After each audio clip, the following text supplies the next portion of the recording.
do we have a fantasy star on our hands here, George? Here is the question with Jaden Daniels of the Washington Commanders. A lot of folks went into the fantasy season saying, hey, look, maybe this isn't Anthony Richardson, but it could be the next best thing. I'm here to tell you, I don't know. I'm sort of feeling like Daniels could be better than Anthony Richardson. I don't know if I'm going to go there yet, all right, but I think he's in the conversation, yeah. What did we hear at draft time? A lot of people wanted a quarterback who can move, right? You don't want the guy who's going to take 5-7 steps and throw the football anymore because you want that additional rushing yards. You know, you get 50, 60 yards, that's a touchdown, right? That's why Josh Allen is so valuable. Lamar Jackson is so valuable, right? You go up and down. Jalen Hurts. You go up and down here. I think Daniels is going to be a good quarterback. I think Washington got their guy, and he can throw the football too. We know McLaurin's a really good wide receiver. It may not be much else there. We'll see what McCaffrey can be. Luke McCaffrey can be there in time. But, you know, I do have hope for him. I think at season's end, he's going to be a quarterback one. It may be a low-end quarterback one, but a quarterback one nonetheless. Yeah, I was really impressed watching him in that game. All right, now Anthony Richardson, look, he's going to have a big year. He's going to have a big fantasy year. There's no question about it. I don't know about the long-term viability here. And look, give him credit. He hung in there with the Houston Texans. My fear for him, George, is that when you go back and you watch film, if you protect the deep ball against Richardson, he could hurt you with his legs. And that may be where all of his fantasy value is coming from. I cannot see him throwing 2 70-yard bombs like he did again. That should come in time, right? Practice time. I think he will get better here. I think Richardson's going to be fine. Does need to learn how to avoid hits.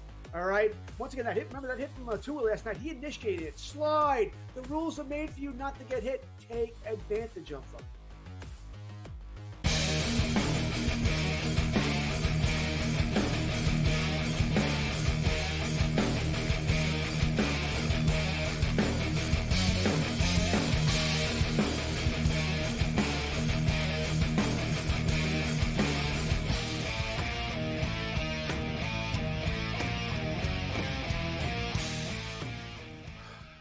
Let's roll. This is SportsRage. I am Gabriel Morency. The pitch, the players, the hustlers, the people who busted up and everybody else in between. Let's do this thing. The Wicked Wednesday has begun. You know how we roll on the Wicked Wednesdays. We got a full house. We're locked and loaded. Paul Bovey, Brady Cannon, Ian Cameron, A.K. Babano Betts, the Ranger Redhead Cam Stewart steps up in him and joins us this evening. We have a lot of stuff going on, a lot of basketball, college basketball, NBA basketball, little NHL hockey this evening, and some action going on tonight. Ohio are up 41-0 on Kent State right now, laying 20 and a half. Clearly going to cover the point spread. The game looks like it's going to stay under the number. Meanwhile, Northern Illinois and Western Michigan, we kind of knew that this was the game of the night tonight, and it has been an entertaining game. Northern Illinois have started to pull away in the second half of this game, 42-28 right now, under 5 minutes remaining. They have the football on the Western Michigan 29-yard line, already up 2 touchdowns. So we hit the over. We're going to lose Western Michigan, but I rarely play college teasers because it's not smart to do so because college games can get away from you. Any game can, but college games are kind of twisted. And a good example is right now. I've got Western Michigan plus 12. Good for me. They're losing by 14. So, I need to get the football back in this game. Even though we already did hit the over, you're not going to win every bet that you make, but hey, we try, right? We try. All right, we could live in the past, and we'll recap some stuff, but let's get down to business. We got a couple NBA games tipping off right now. First things first, the Clippers and the Sixers. This is a tough game, right? This is a tough game. Joel Embiid obviously is suspended, although I don't really know how you suspend a guy that doesn't play ever. Like, honestly, how do you quantify a Joel Embiid suspension? Like, you weren't going to play anyways. That's like me when I went to high school saying, you're suspended. It's like, yeah, thanks. I wasn't coming anyways. Okay. If you want it, it's like, I don't know. It's like charging, it's like finding a dead person. It's like a cable company trying to get money from a dead person. It's like, it's kind of pointless, isn't it? Like, how do we actually do this? So if you really want to punish Joel Embiid, you should force him to play 3 games in a row. like consecutive games in a row. That'd be a real punishment. Nevertheless, to be honest with you, I'll tell you, I think the dude that wrote the story does deserve to be punched in the face, actually. So I don't have a problem really with Embiid. Yet at the same point in time, I think the NBA is soft, and I think Silver is soft. Dude, you can't be pushing reporters only getting 3 games. Hell, if I was a pro athlete and I knew I'm only going to get 3 games for strangling Skip Bayless, wouldn't you do it? You know what I'm saying? Be like, so I'll get 3 games. So what? I'll take the week off, and I get a free shove-in on whoever I don't like in the media. Like, it's, but whatever, dude. Still, that's the NBA. Ooh, 3 games. And he's back next week against the Knicks. Oh, what a coincidence. I think it's the NBA Cup, whatever the hell that is. I guess, is that the in-season tournament now? It's supposed to mean more the NBA Cup. So whatever, dude. The whole thing's a joke. The Clippers are an erratic team. We told you the Clippers going to come back the other night. We were on the air. They were down 40-14. I said, you know what? They're going to come back. And they did come back. We hit the bet, but I don't really trust them to win back-to-back games. So, this is the old, not gun to the head, but it's a tough game. The Clippers, you know what? The Clippers are minus 120 favorites. I'll be honest. Like, I don't like betting on teams I don't like, and I don't like the Philadelphia 76ers. There's not a ton of teams that I don't like in the NBA. They're one of them. I don't like the Miami Heat very much. I don't like the Philadelphia 76ers. I used to really hate the Cleveland Cavaliers. Like, I am a real Raptor fan. Even though we suck, we didn't suck. So we're used to, I've got a lot of rivalries. I don't like the Celtics. I don't like anybody. So actually, I'm lying. I said I don't like anybody in the Eastern Conference, to be honest with you. But yeah, I don't like Joel Embiid either. It's one of those weird deals. I think Joel Embiid's a cool dude, but I don't like him. I don't have to like him. I don't like he's always bitching. He's always hurt. He's always crying. He's always like switching countries. And it's like always something, dude. You're always hurt. You know what I mean? Whatever, bro. I think Joel Embiid's act is old. So I think he should have been suspended for more than 3 games. But at the same point in time, I think the guy that wrote the article is a jackass and deserved to be punched in the face. You don't be talking about people's, like, kids and dead brothers and stuff, bro, in a context of a sporting event. Like, it's, like, why? Like, you could rip Joel Embiid and just say he's overpaid and Joel Embiid's an underachiever and he never plays, but don't get into tarnishing his family's legacy. Like, bro, it's a little over the top. So you know what? I'm going to jump in on the Philadelphia 76ers here. It's one of these weird deals. I like the Clippers. I got a soft spot in my heart for the Clippers. I used to go to Clipper games when I lived in L.A. Couldn't afford Laker games. I lived there when Magic and Kareem were on the team and stuff. Plus, it was far from me. Inglewood. All right, so I'm going to get in on the Philadelphia 76ers here. Sixers money line. Oh, we're getting 1.5 actually, right? So we'll just take the damn 1.5 points here. So give me the Sixers plus the points. Now let's get into what we know. I always talk about let's bet with what we know. What we know is that Northern Illinois just missed a field goal up 14. So they're up 42-28. There's 4.5 left. Western Michigan getting the ball back. I got too many schools and states in my head here. But so listen, let's get down to business here. The Toronto Raptors. The Raptors are 2-6 straight up on the season, but they're 7-1 against the spread. The Raptors are also 7-1 to the over on the season.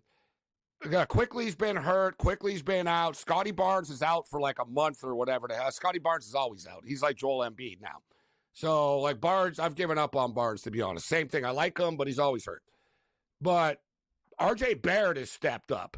And Grady Dick has stepped up as well in a big-time way. So, we're just going to ride the wave here, man. We're not going to get in front of the treads. Let's go with the over, 237 points in this basketball game. Now, the odds makers are catching up to it a little bit, right? Like the totals for the Raptors, this game, they played on Saturday night. It was like 232 or something. Now, it should be noted the Kings and the Raptors just played over the weekend on Vince Carter night in Toronto, and the Kings were like 9-point favorites on the road. They lost the game outright. The Raptors were getting double-digit points the other night against the Denver Nuggets, and they nearly won the game. They lost the game by like 1 at the buzzer type of deal. So the Raptors have been competitive, and they keep on getting a lot of points because the marketplace doesn't respect them. So let's take the Toronto Raptors. It's up to 11.5 right now. We're going to go over 237 points. R.J. Barrett, over 24.5 points. R.J. Barrett's played 5 games this year. He's gone over this number in 3 of them. R.J. Barrett's played 5 games this year. His prop tonight for 3-point shots made is over under 1.5. This is the one that we've really been riding all year. He's hit 2 or more three-point shots in all 5 games that he's played this year. So we're going to play R.J. Barrett over 1.5 three-point shots. We're going to keep playing this until they make it 2.5. Grady Dick, the Viagra is real. This guy is killing it. And, I mean, you know, Grady Dick is scoring more points out of any player in the second league in the NBA. He's averaging more than Wembanyama is. All right, so Grady Dick has been on fire. All right, his last 4 games, the least amount of points that he scored is 26. The thing is, Grady Dick's prop used to be 12.5. Then it was 16.5. Then it's 17.5. Now it's 18.5. Now it's 20.5. I'll give credit to the odds makers. They've noticed Dick's production over the last week and a half or so. So his point total is up to over 20.5. I think he gets it. He gets shots. The Raptors are now like, you know what? This guy's our scorer. And him and RJ, give him the damn ball. So let's go Grady Dick over 20.5 and Grady Dick over 2.5 3-point shots made. Let's roll.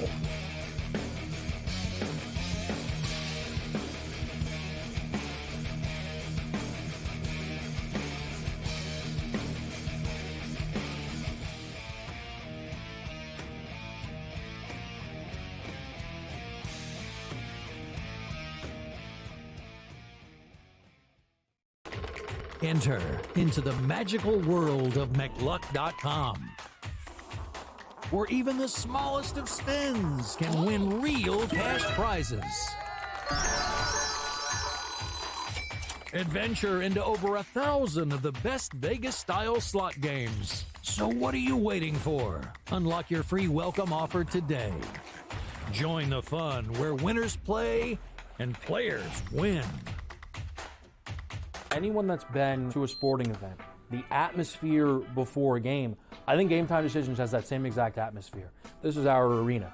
This is what we do. There is going to be an energy to Game Time Decisions that you will feel night in and night out. The excitement you get when you lock your bets in, when you're figuring out what you want to do, we can zone in on the biggest games each night. I want this to be the place that people come to before the games start so they feel as ready as possible to lock in their cards. We are going to hit every single one of those markets that you need to know about. We're going to go through every single thing, and I've got a great team behind me that's going to help me get the job done. There is not going to be a better place, I promise you, than Game Time Decisions to get that new information, react to it, and be able to then bet accordingly. We will have everything at our disposal, and we will use that to our advantage. I'm Kevin Walsh. Tune into Game Time Decisions from 6 to 8 p.m. Eastern on SportsGrid. Your gut says Miami is going to win, and you should take the over. Your gut also said your NFT selfies would only go up in value. They didn't. But your head is on SportsGrid and knows the QB is in concussion protocol. The backup has a 45 QBR against the zone coverage. The New York D has the most sacks in the league. So yeah, trust your head. It's smarter to be on SportsGrid. Right here with you on Pro Football Today on SportsGrid. Odds in motion, trying to see what lines have moved throughout the week. Never felt more comfortable in this set than I do for this year. I am ready. I'm just getting angry. The hot takes are going to be here all long, people. What in the world is going on in Miami, Dom? It's not particularly anything to shy away from just because many people are on top of it. Hot take, hot take. I think this line is asking you once again to take New Orleans. Pro Football Today, only on SportsGrid.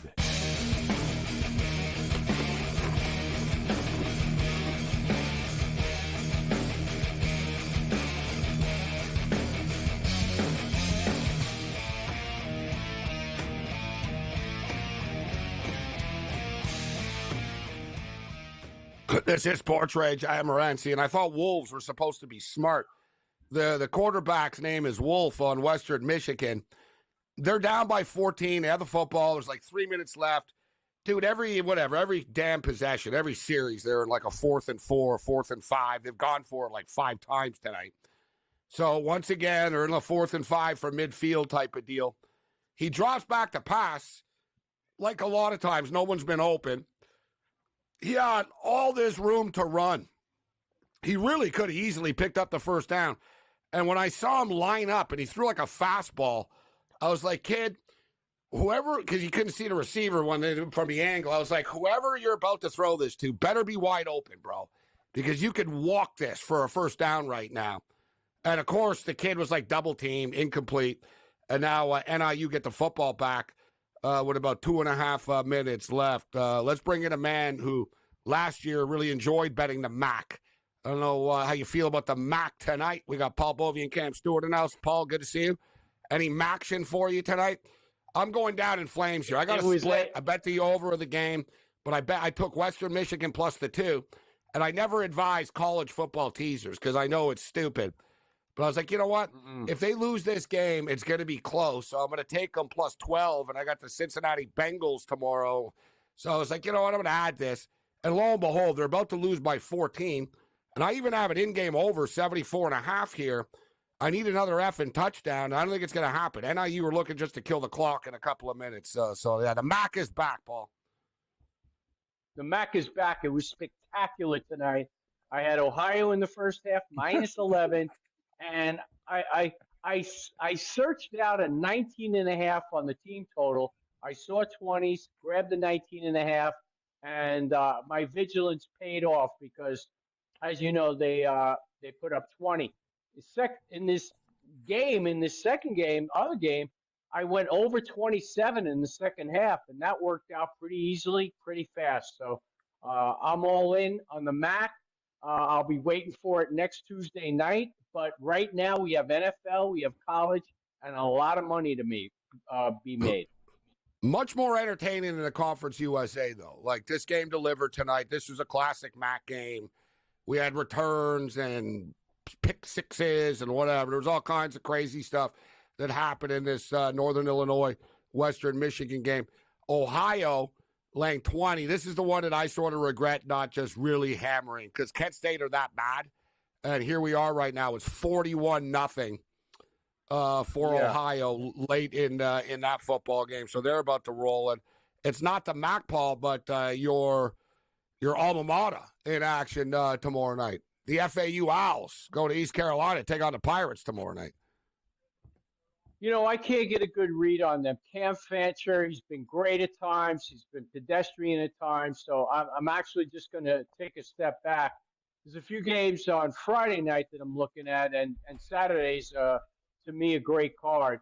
But tomorrow night, we got that rematch of the Ravens and the Bengals, which I think Cincinnati is going to be down a notch again without T. Higgins. But I'm going to look for Yoshibo to pick up some slack here. And I went Bengals team total over 23, I should say. Last time they played, Joe Burrow sliced them and diced them in the secondary, 30 of 39 for well over 300 in a game that the Ravens were fortunate to pull out. Cam in the house, Cam Stewart. Cam, the Edmonton Oilers are up 2-1 right now on the Vegas Golden Knights. We played 2 periods of hockey tonight. The Vegas Golden Knights have been a great team this year at home. They've struggled, they lose when they go on the road. That's been their struggles this year. The Oilers have been an erratic team, but they did get Connor McDavid back tonight. They're up 2-1 right now. Cam, what are your thoughts on the in-game numbers here? I like the Edmonton Oilers minus 1.5, kind of like what Vancouver did in their game, Gabe. They pulled away and stretched it out in the third period. I also like to take teams coming off that shutout loss, and they didn't have McDavid, and they're coming off a 3-0 loss. They looked much better in the second period. I think they can pull away from Vegas and maybe get an empty net goal, so I would take the minus 1.5. I was wrong with Nashville tonight, but I'm on Detroit. They're winning by 2. Basketball, Raptors first quarter and first half, and then we'll play it live after that. I like them to come out of the gate hot like they did in Denver against Sacramento. And Pepperdine in college basketball. Paul knows he's got enough money to afford a place in Malibu. We'll hit the surfboard, hit the waves tonight. Pepperdine, Gabe, let's rock. Let's party. The Pepperdine Waves, they're up on Western Illinois right now, 59-45. A game that just started. San Diego State are laying 10.5 against the Tritons. UC San Diego.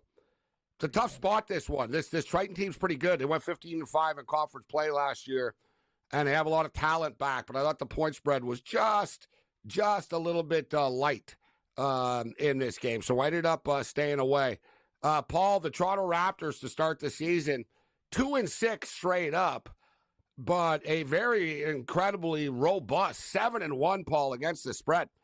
The Raptors, 7-1 ATS to start the season and 7-1 to the over. RJ Barrett, like since Quickly's been out and Barnes is out for like a month or whatever again, and RJ Barrett is 5 games. He's averaging like 24 points a game. Grady Dick has stepped up. I know you're not all the way into the NBA right now, Paul, but the Raptors have been a covering machine this year, man. 7-1 ATS. Yeah, I did take note of that. You know what else I took note of? Bridges for the Knicks. The Knicks have lost 4 games this year by a combined 46 points, and Bridges is a minus 83 when he's on the court. So I want to know what's going on there if this guy's playing defense, because they have to do better. They give up 65 points in the first half to the Atlanta Hawks en route to a loss, and we expect bigger and better things out of the Knicks. But credit to the Raptors. I hope to get up to see a few games at Scotia Arena in the next coming months, because I will be up in Toronto. I don't know. Maybe you should wait a year or two. It'll be better in a few years to wait to go to a game. As long as they cover. As long as they cover the spreads, Morency, Paul's fine. Get him now. I used to go to all kinds of Raptor games every year. Now I'm like, I was thinking this year, I'm like, I don't know, maybe some point. If they were playing on the weekend in Portland, I would go.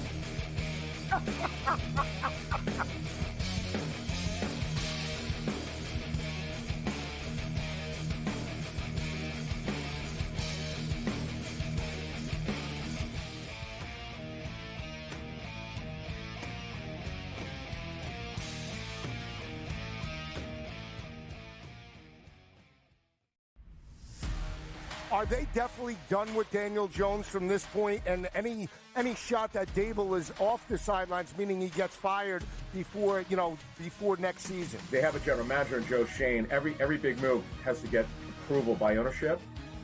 So look, the bottom line is they don't know who their future quarterback is past this season. Tommy DeVito's clearly not the answer. They don't have a Drew Lock's not the answer. Pro Football Today, only on SportsGrid. Right here with you on Pro Football Today on SportsGrid. Odds in motion, trying to see what lines have moved throughout the week. Never felt more comfortable in the set than I do for this year. I'm ready. I'm just getting angry. The hot takes are going to be here all long, people. What in the world is going on in Miami, Dom? It's not particularly anything to shy away from, just because many people are on top of it. Hot take. I think this line is asking you once again to take New Orleans. Pro Football Today, only on SportsGrid. A lot of concern, I would say, for Georgia in Carson Beck. 3 interceptions. Once again. His third 3-interception game in the last 5 for UGA. You can argue if they had Alex Orji as their starting quarterback for Georgia, they would be perfect and unbeaten right now just by not turning the football over and running it with your talented backfield. The early line, only on SportsGrid. What can you say about Hunter? Besides the fact that he's got to be healthy. Remember, he had the shoulder injury that kind of limited him at, once it got to the end of the season. 17.9, 10.9 last year, and he should be, as usual, a double-double machine. He's got to be able to continue to show the ability to try and shoot the ball from 3. Betting above the rim, only on SportsGrid.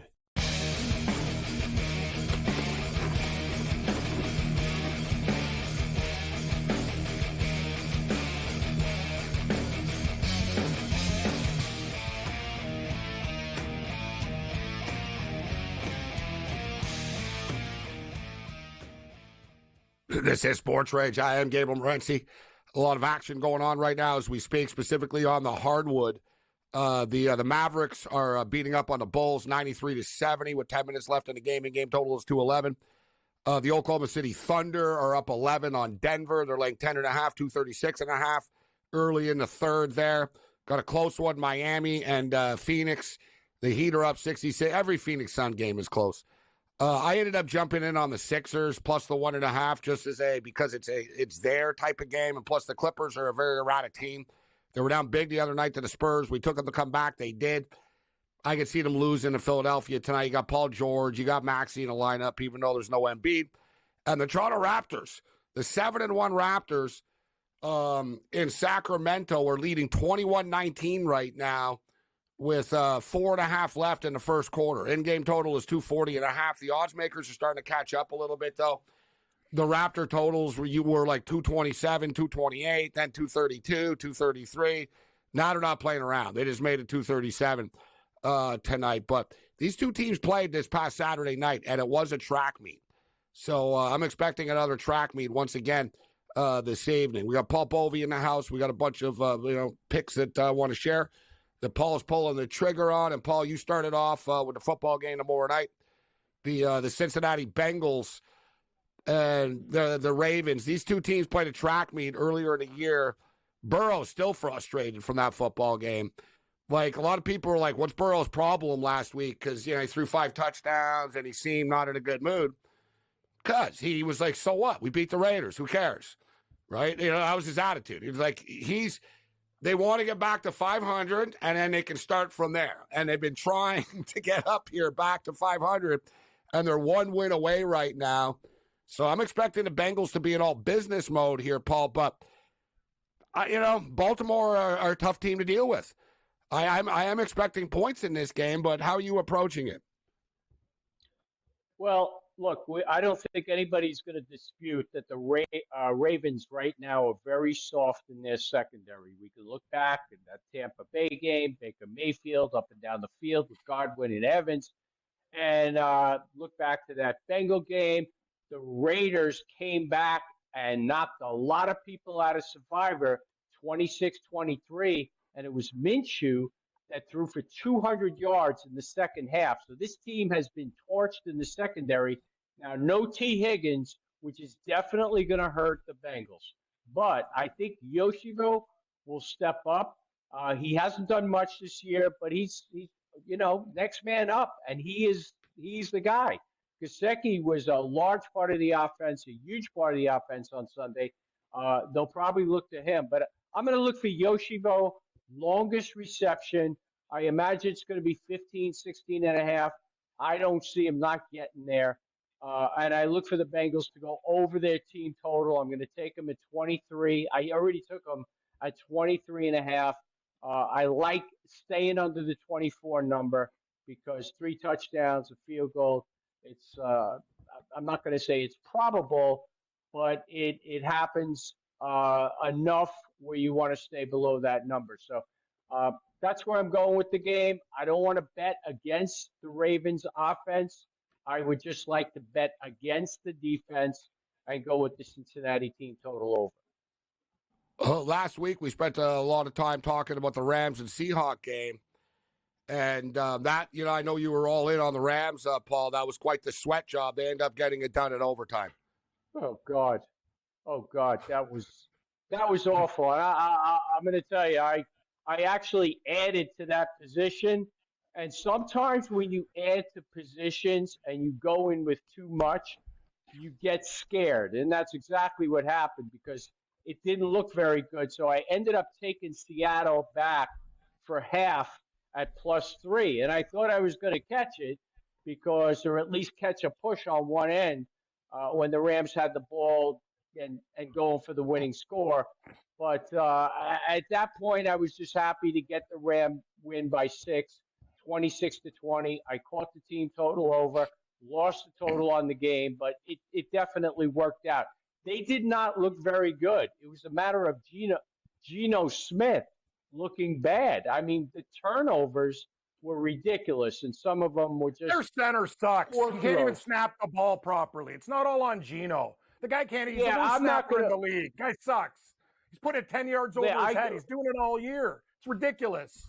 Cam, I totally agree, but part of that was Geno, too. So it was a collective effort. I'm a Geno apologist. Seahawks need to start looking to the future.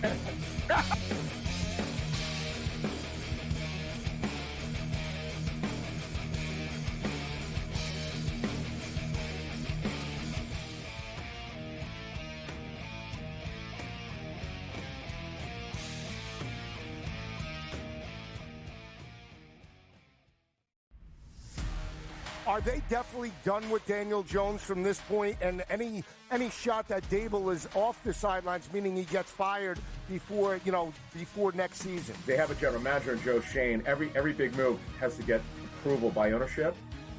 So, look, the bottom line is they don't know who their future quarterback is past this season. Tommy DeVito's clearly not the answer. They don't have Drew Lock's not the answer. Pro Football Today, only on SportsGrid.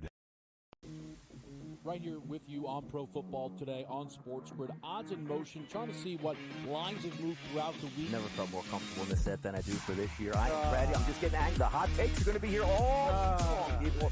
What in the world is going on in Miami, Dom? It's not particularly anything to shy away from just because many people are on top of it. Hot take, hot take. I think this line is asking you once again to take New Orleans. Pro Football Today, only on SportsGrid. A lot of concern, I would say, for Georgia in Carson Beck. 3 interceptions. Once again, his third 3-interception game in the last 5 for UGA. You can argue if they had Alex Orgy as their starting quarterback for Georgia, they would be perfect and unbeaten right now just by not turning the football over and running it with your talented backfield. The early line, only on SportsGrid. What can you say about Hunter?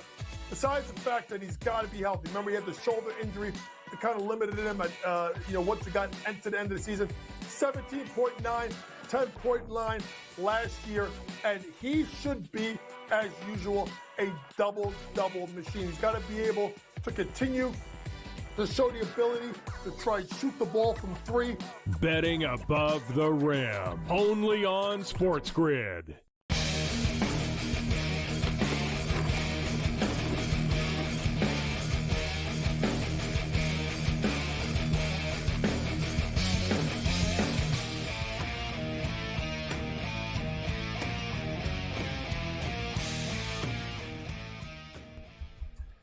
This is SportsRage. I am Gabriel Morency, SiriusXM, Channel 159, SportsGrid Radio and Television Network. Stu Gott's asking our chat, what's my unbiased thoughts on the Wolverines this week against Indiana?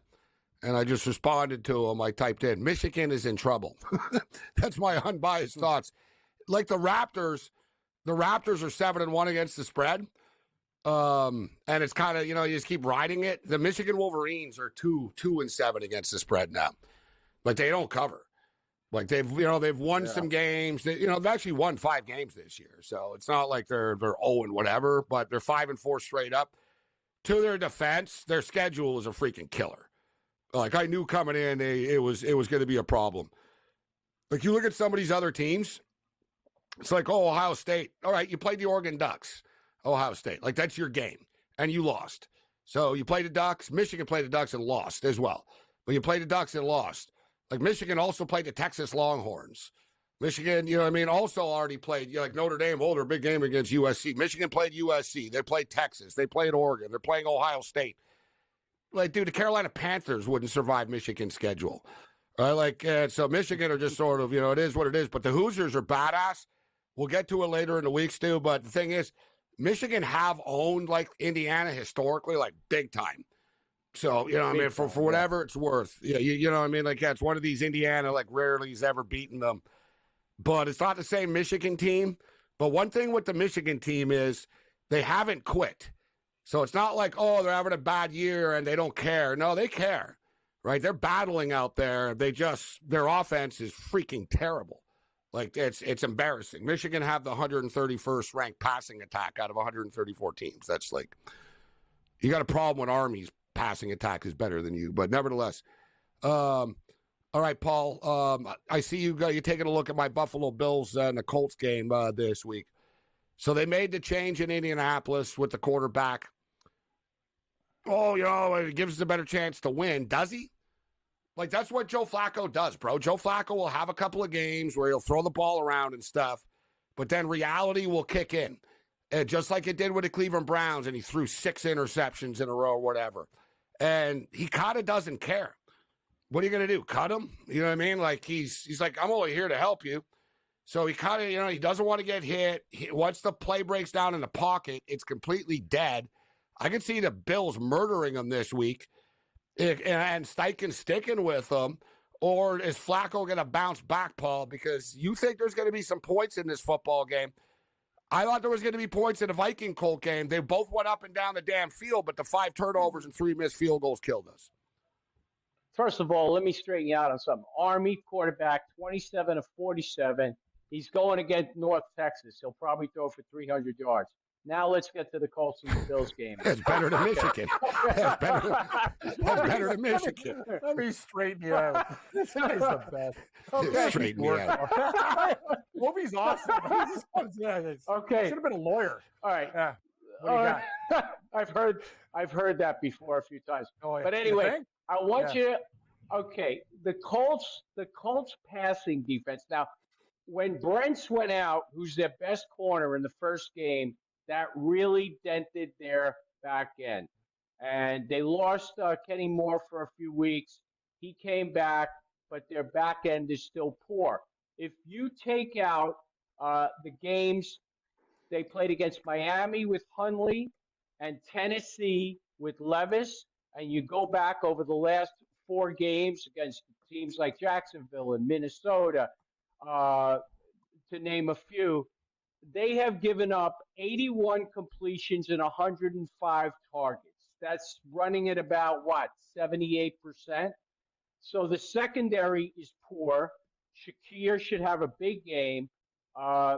Keon Coleman, who dropped a key pass last week, cost Josh Allen an INT, but he's still an effective receiver. He's going to be out. I didn't realize Coleman was out. All right, but anyway, Coleman got hurt like on one of the last plays of the game, unfortunately, the other day. It's not like, it's a week-to-week thing. Like it's not like too severe, but I wouldn't expect him to play this week. Just throwing that out there. All right, so I saw a questionable status, but I'm sure Josh Allen wasn't happy with the play, as you probably saw it down at the goal line. But anyway, my point is this: they should be able to pass into the Indy secondary without a problem and find some seams. And on the other side, look, Gabe, you saw the game. Miami was just cutting Buffalo up on the ground. I mean, those 2 running backs, Asian and Mostard, had no problem going through the That's what I'm saying. line. I think Richardson would be better for them in this game because I think Richardson could run the ball down the Bills' throat. I think if I'm the Bills, I'd rather play Flacco. He's a stationary target, Paul. And the Colts are having a hard time running the ball. They don't run the ball like they're having a hard time. Their line sucks. They're doing okay. They're not great. They haven't been horrible, but they've been kind of middle of the pack. But I still think they're going to have success here. They've been going under, but I think this is the recipe for success because the Buffalo defense last week was not good. I mean, Tua, what was Tua? 25 or 28. The stats show 238, 240 yards, but he lost 24 yards on that last play, which busted out a lot of overs on Tua's passing yardage and made a lot of happy people and a lot of despondent people. So anyway, Buffalo can be had on defense. We saw Lamar Jackson do it. Kyler Murray did it in the first game. And I think there's going to be points there. I got 46.5. I believe somebody hit it today because it's up to 48. It's 48 now. But I still, it actually, and I know who released it. When I played it at 46.5, I couldn't understand it because I kept playing it at one spot. Wasn't moving, so I kept playing it. That's my rule. If you don't move on me, I'll just keep going until you move it. So anyway, somebody came back, played it to 46, and in the last day and a half, it's gone to 48. So anyway, I like your style, Paul. If they don't move it, I keep playing it. Until they move it. Yeah. Yeah. Anything else, Paul, before we anything else before we get you out of here in the NFL? There's a couple other interesting. The Jets are at the Cardinals, interesting game. Lions and Texans. The Dolphins are at the Rams on Monday Night Football. I do not see the Chargers. I think have won under every game this year, and if Levis plays 38.5, they should go under again. You know, and what like about Justin your Giants Herbert, and Panthers? your two favorite teams, the Giants and Panthers, going head-to-head. Giants are going to murder Listen, the Giants. It's the trash Giants bowl. murdered me. They murdered me again on Sunday by not kicking the extra points because they would have covered the number. I mean, this is two games against Washington with these extra points, 2-point conversions. These abominations. The 2-pointer against Pittsburgh was an abomination, and then you double down on it. I don't even want to talk about it. I'm staying away from the game. I might not even get up for the game. How's that? I always get up for the early game. Wow. Okay. Oh, that should be noted. Yeah, this is in Germany, this one. Yes. Giants and Panthers in Germany, 9:30 Eastern time. Yeah, I will not be up at 6:30 Pacific. I will. Go Giants. This is the week, Paul. What do the Germans do? I'm going to tell you something. What a horrible game. They get the Giants and Panthers. What a joke. This I will say. I did bet Carolina on Sunday. I did bet Carolina on Sunday because I asked somebody who's a complete square. I go, who do you like today? He goes, New Orleans. And I heard that from somebody else. That's all I had to hear. Press the button, Carolina, +7. Okay. I do that all the time, Paul. I love it. I do that all the time. I actually watch a lot of mainstream pick segments, and I'm just like, oh, I'm glad. Good. I just sort of laugh. Like, you know what? They're playing this? Great. Perfect. I'm like, yeah, good.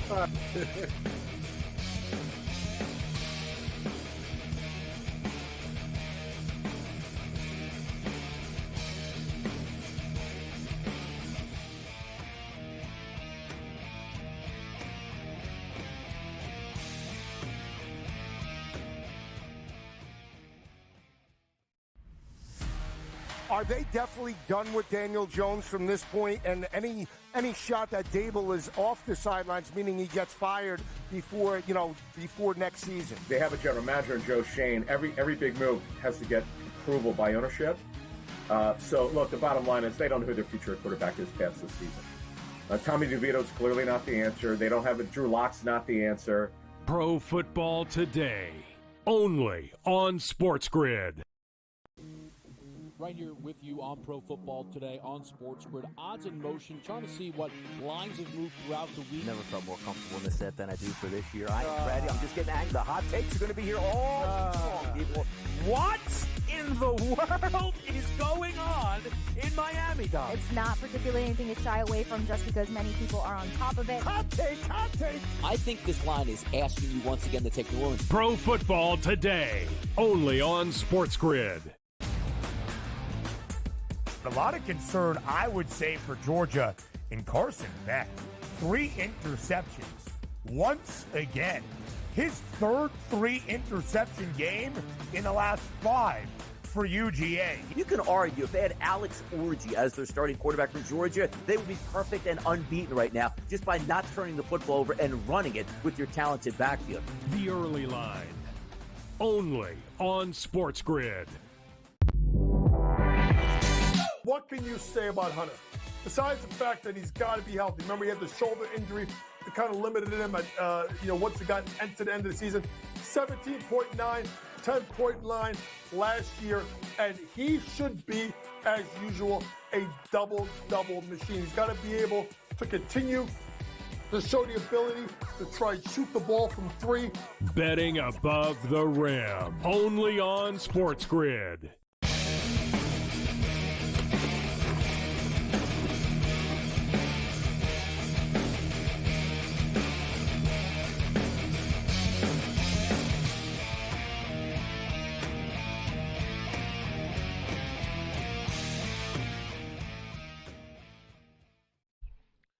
This is SportsRage. I am Morency.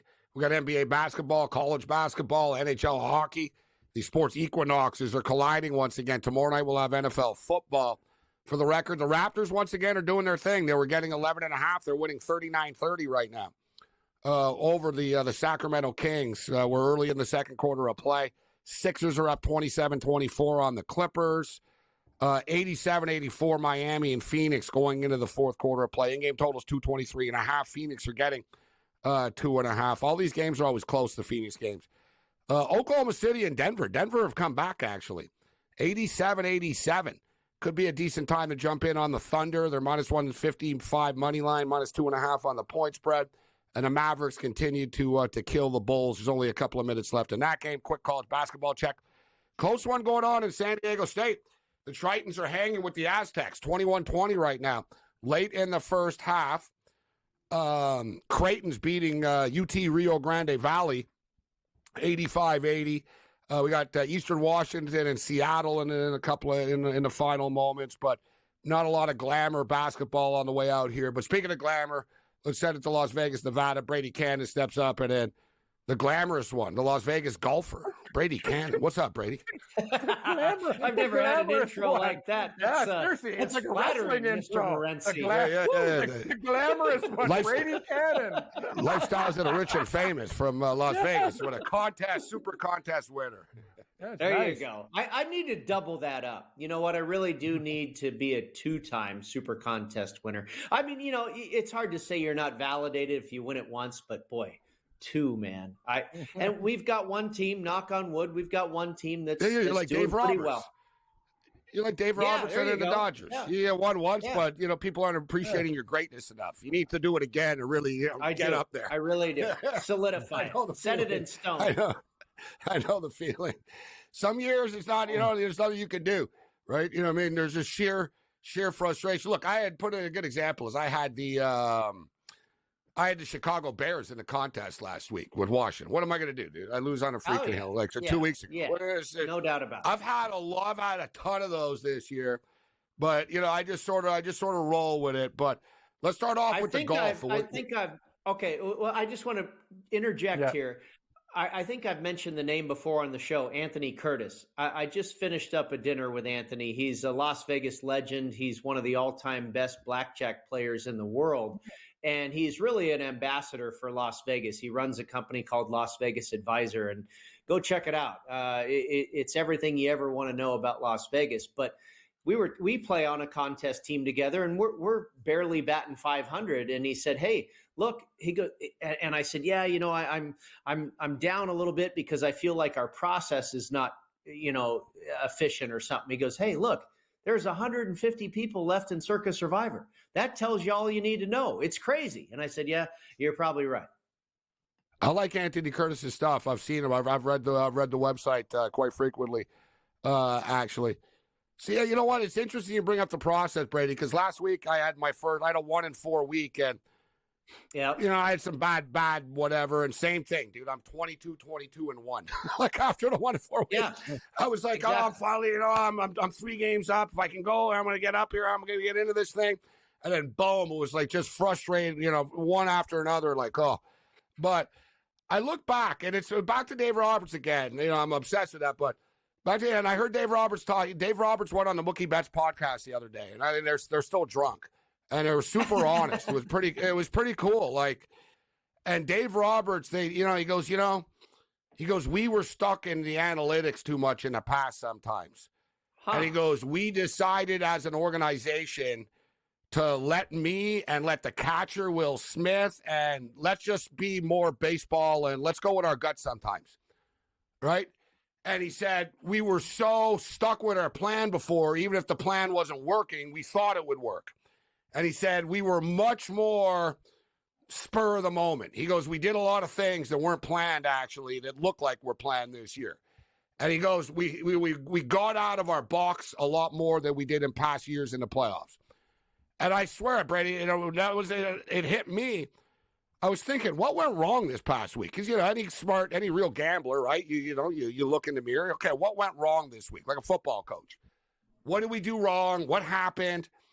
And I look back, Brady, and I honestly thought to myself, I was like, you know what, wrong? You were lazy. You made the picks earlier in the week, and you just stuck with them. And I thought I was prepared. So what's the difference, Brady, between being prepared? And I was almost like Dave Roberts. I put myself in a box. I like this. I like this. I like that. No more thinking and wrap it up. Let's go get drunk and put the picks in. And then they were good. Complacent, right? Yeah, you know what I mean? Like, I didn't. Should we question ourselves more? Typically, yes, we should. I had I had a team that was all the way to 11th place in the Super Contest. And none of the other guys on my team knew where we were in the standings. And I said, God, I kind of have to tell them. And I told them, and I regret the move because we made went it worse. 0-5 That somebody the that next felt week. pressure. They were all suddenly tight. Well, oh, we're doing great, and you just fall off a cliff. By the way, I think the greatest manager I've ever seen in baseball in recent history balance analytics and just gut feeling is Bruce Bochy. I think Bruce Bochy was just an absolute master at pushing the right button analytically and then also saying, here's what I want to do in my head as a baseball guy. And that's a great comment by Dave Roberts. I think the balance is ideal. If you can, and obviously it ends up in a World Series victory. If you can find that balance between what you're supposed to do, what the metrics tell you, and also what your gut as a 30, 40, 50-year baseball guy tell you to do, that's well, a nice the same spot thing to as be sports betting, to find the balance between the modern analytics data and not forgetting about, just don't go with what's like, you know what I mean, obvious or the data says, because sometimes the data will lie. Is the most powerful fuel that you get all week, right? We come out here on Monday or Tuesday, we make our own lines and we go, boy, I love that game. And then by the time Saturday rolls around, you've heard so many different things. You forgot about that game that you liked early in the week and it wins 70% of the time. Bingo. Yeah, you know what? I'm usually, those are always the wins. The same thing with MMA. Like, as soon as the fight is announced, I can pick the winner in the first 2 seconds. Otherwise, I won't be right. If I have to debate it, I won't be right.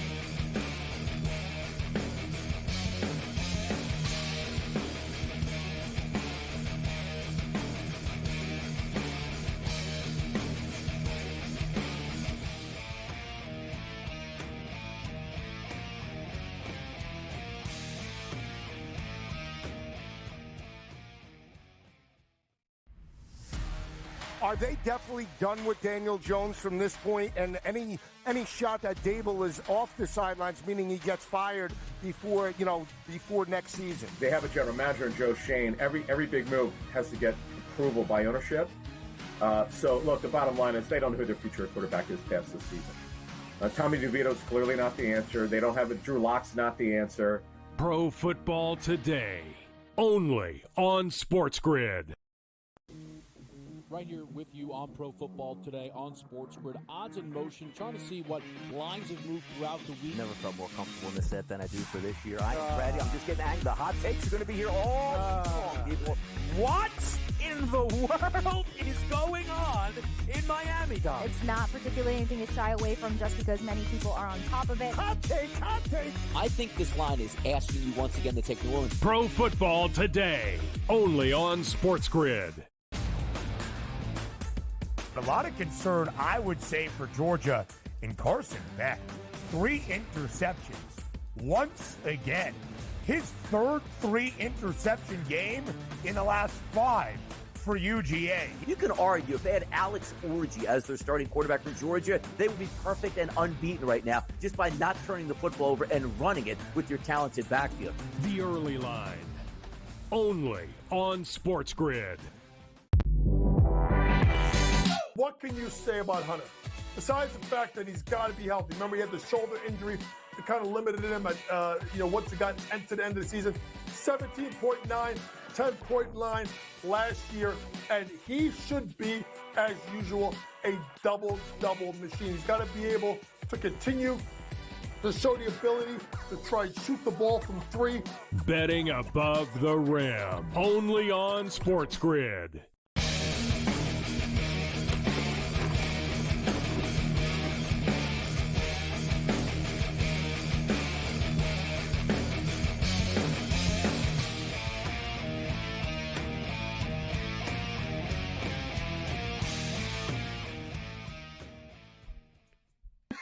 This is SportsRage. I am Morency, the picks, the players, the hustlers, the people that bust them, and everybody else in between. We got our eye on the basketball that's going on tonight. Phoenix Suns have taken a 93-92 lead. And you know what? I'm going to jump in on this stuff because I think the Suns will win a close one here, and I think the Oklahoma City Thunder will win a close one. All these games are close right now. 95-95, 93-92, 37-34, and 45-42. So we got some good action going on here. in the NBA tonight. And of course, as I want to bet this stuff, they're making me, I got a restart of all time. Anytime I really want to get something in fast, it always sort of locks and freezes on me. All right, we got Brady Cannon in the house, though. As we were just talking, we'll get to the golf, actually. I was going to start with the golf, but we were talking a little football philosophy. Let's get to the games themselves here. We have the Cincinnati Bengals and the Baltimore Ravens tomorrow night. Point spread's now 6. Total is 53. You know, these Thursday games generally used to play to the under, but we were going over the numbers earlier in the week, and there really isn't any drop-off this year with this stuff. These two teams went up and down the field on each other last time, Brady, that they played. The Ravens got the 3-point win in Cincinnati. The Bengals have had this game circled. They're one game under 500 right now. This is it's a big game for both teams because as good as Baltimore's been, they have lost 3 times this year already. So this is a massive game for both football teams, but even more so the Cincinnati Bengals tomorrow night. What are your thoughts on a Thursday nighter, Brady? I think this is a pretty tough one to pick, Gabe. I think the situation really benefits the Cincinnati Bengals. And I made the number, when I crunch all the stats and all that jazz, I come out to Cincinnati catching 5.5. I was about to say favored by 5.5, catching 5.5. They're getting 6 or 6.5 in the live market. It's not a huge variance there, but I would lean towards Cincinnati. And another part of that situation is the Baltimore Ravens. They come off of a loss and then they rebound and they pound Denver. And who's on deck? Oh, yeah, the division leader, the Pittsburgh Steelers, who they have an age-old rivalry with. And I know this is a division game, but it's a Thursday night. It's kind of a weird little spot, a glitch in the schedule there. And I think on the other side, the home team typically has the advantage on a Thursday night. So all that's a little bit weird, but I think it favors Cincinnati overall. But then you look at Cincinnati, Orlando Brown, the tackle is still questionable, maybe even more towards doubtful. T. Higgins is doubtful. Zach Moss is out for, I think, the season at this point.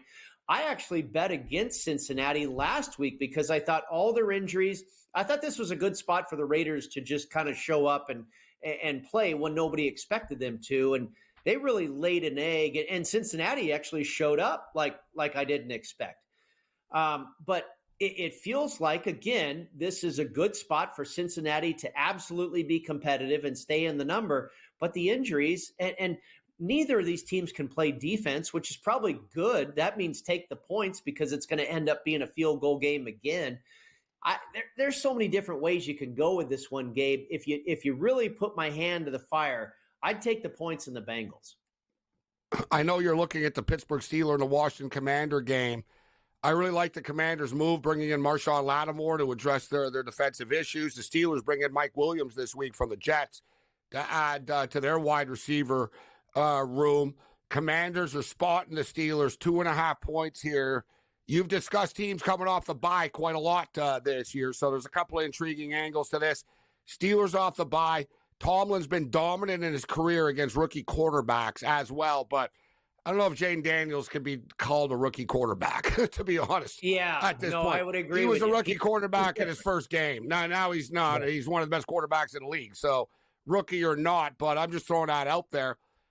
I think you can make a case for both. I mean, you can wonder about Washington and the step up in class here, but I also sort of get, and you've talked about it a lot, hot teams off the bye that they come out flat after, right? Yep, and I sort of get the feeling that Pittsburgh are due for a flat spot. They've played a lot of games against teams that are offensively challenged, Washington or not. Well, the good situation for Pittsburgh is they're not a road favorite, because when they're a road favorite, we saw it happen against the Colts. Yeah, that's when they typically absolutely fall flat on their face. And I do worry a little bit about Pittsburgh on a 3-game winning streak, on a nice little roll. Wasn't a crazy roll, but on a pretty good roll.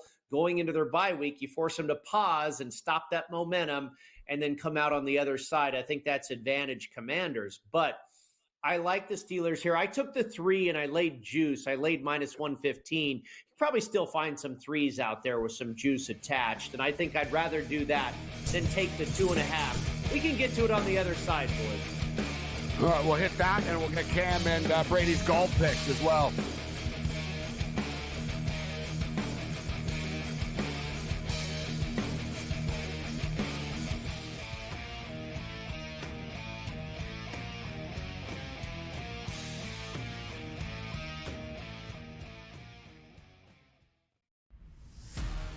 Are they definitely done with Daniel Jones from this point? And any shot that Dable is off the sidelines, meaning he gets fired before next season? They have a general manager in Joe Shane. Every big move has to get approval by ownership. So, look, the bottom line is they don't know who their future quarterback is past this season. Tommy DeVito's clearly not the answer. They don't have a Drew Lock's not the answer. Pro Football Today, only on SportsGrid. Right here with you on Pro Football Today on SportsGrid. Odds in motion, trying to see what lines have moved throughout the week. Never felt more comfortable in the set than I do for this year. I am ready. I'm just getting angry. The hot takes are going to be here all long, people. What in the world is going on in Miami, Dom? It's not particularly anything to shy away from just because many people are on top of it. Hot take. I think this line is asking you once again to take New Orleans. Pro Football Today, only on SportsGrid. A lot of concern, I would say, for Georgia in Carson Beck. 3 interceptions. Once again, his third 3-interception game in the last 5 for UGA. You can argue if they had Alex Orji as their starting quarterback for Georgia, they would be perfect and unbeaten right now just by not turning the football over and running it with your talented backfield. The early line, only on SportsGrid. What can you say about Hunter? Besides the fact that he's got to be healthy. Remember, he had the shoulder injury that kind of limited him at, once he got to the end of the season. 17.9, 10.9 last year, and he should be, as usual, a double-double machine. He's got to be able to continue to show the ability to try and shoot the ball from 3. Betting above the rim, only on SportsGrid.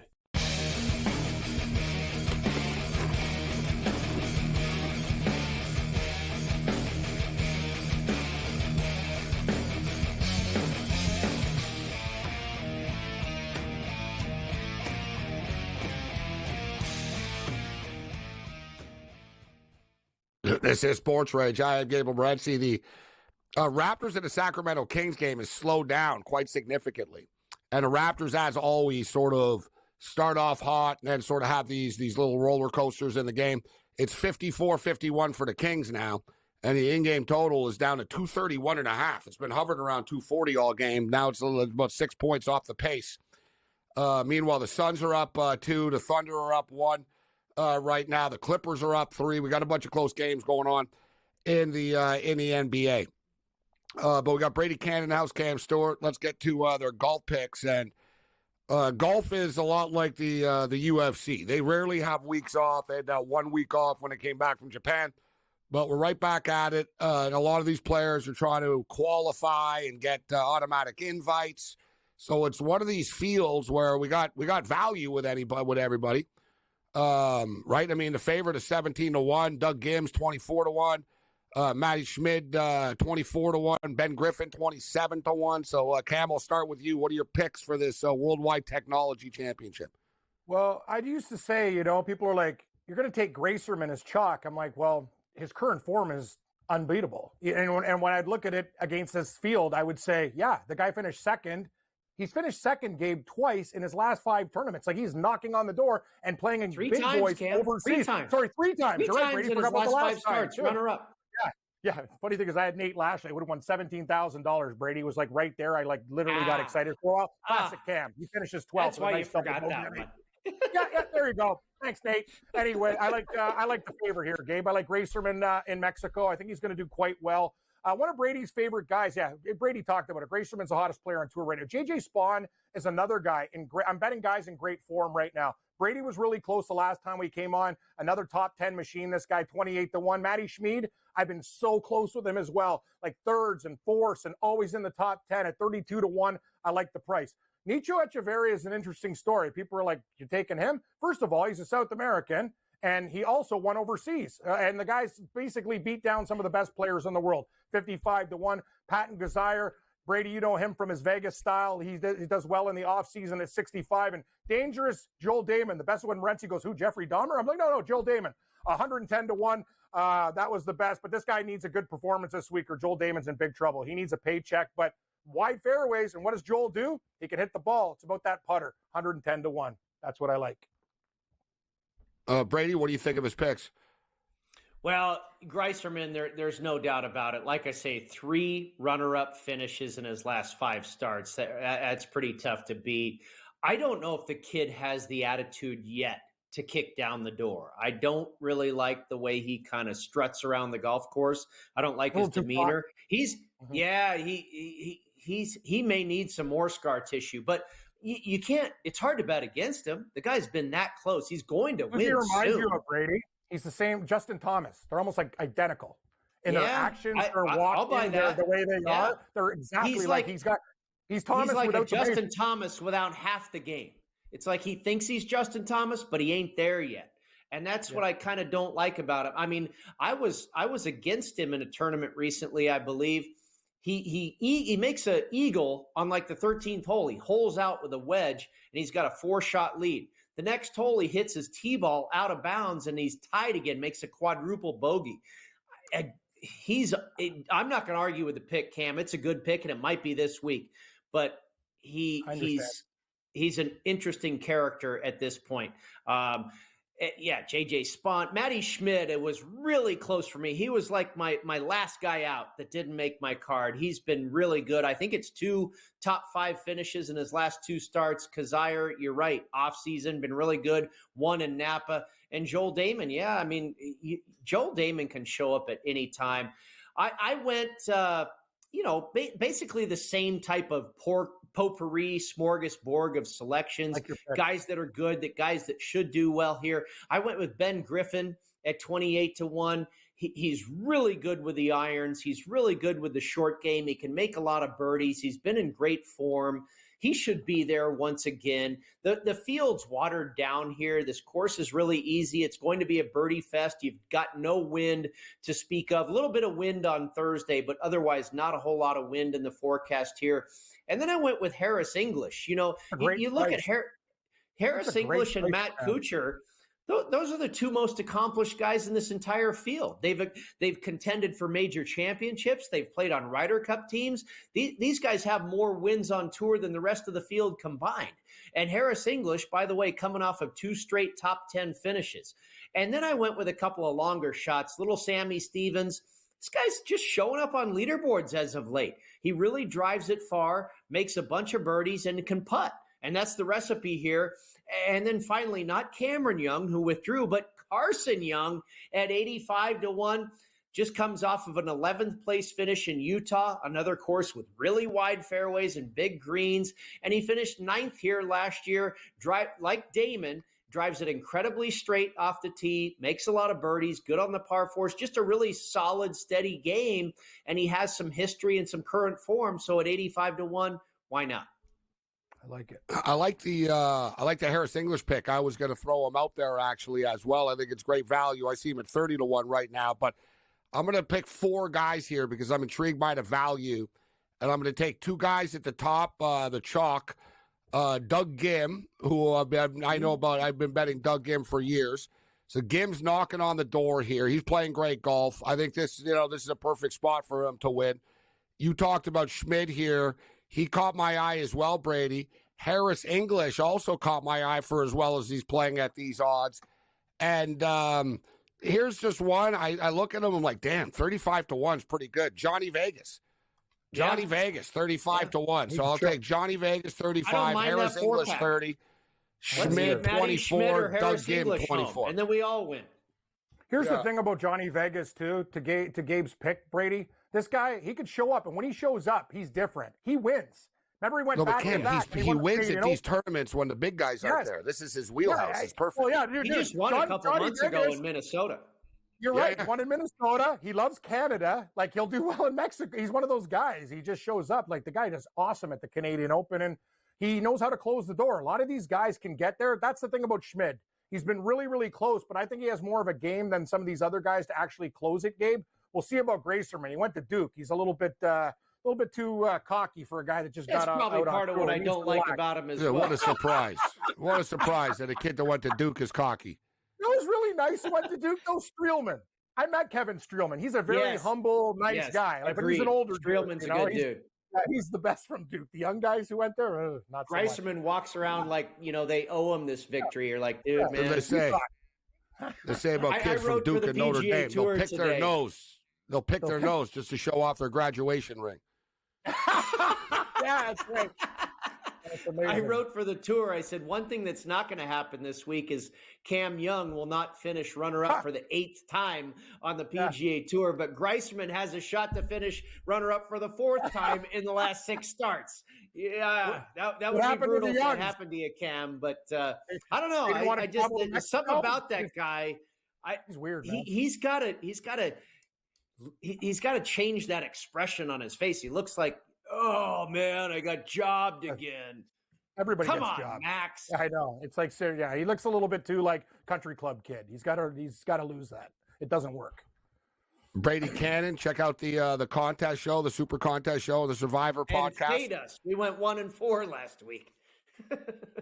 No, it means you're due for a bounce back. If you went 4-1 last week, then I'd want to fade you this week. Now I'm going to tail you this week, Brady. 1-4, bounce back. I went 1-4 too. That's what happened.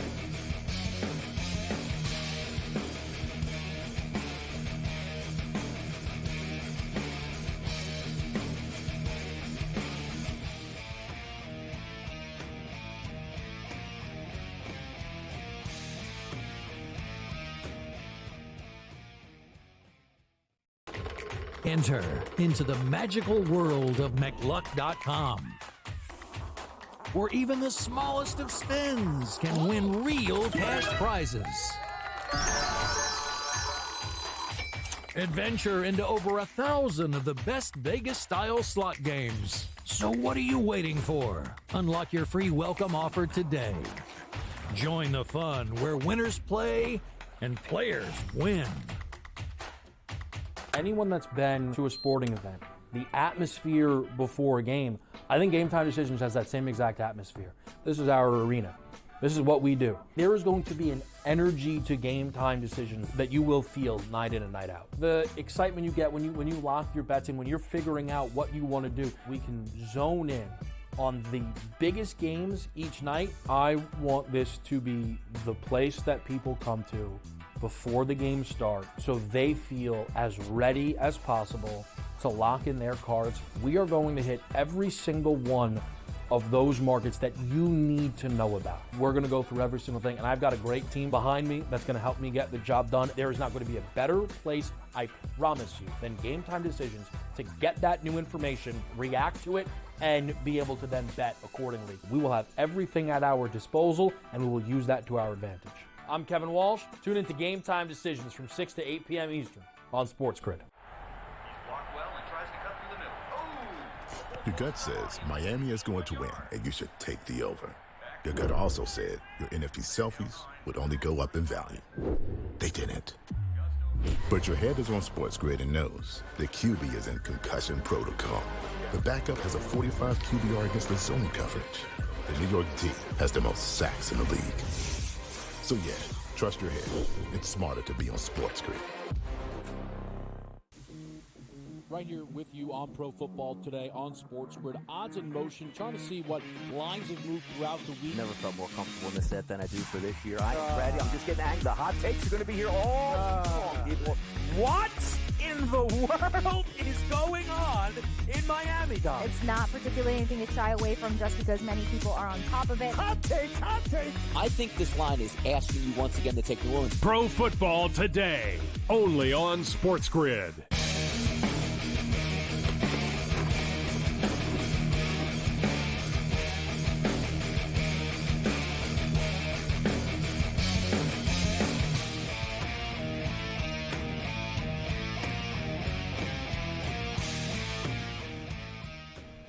This is SportsRage. I'm Morency. The Wicked Wednesday continues. Thanks to Paul Bovey and Brady Cannon. They joined us in reverse order this evening. But good stuff with Brady. Let's do a quick check right now of what's going on in the National Basketball Association. We had a really good one in Boston tonight. And I was on the Golden State Warriors tonight. It seemed kind of like a strange play to some. Some people were like, really? You're taking the Warriors plus the points? The Warriors have been playing really good basketball. They've only won, they're 7-1 this team.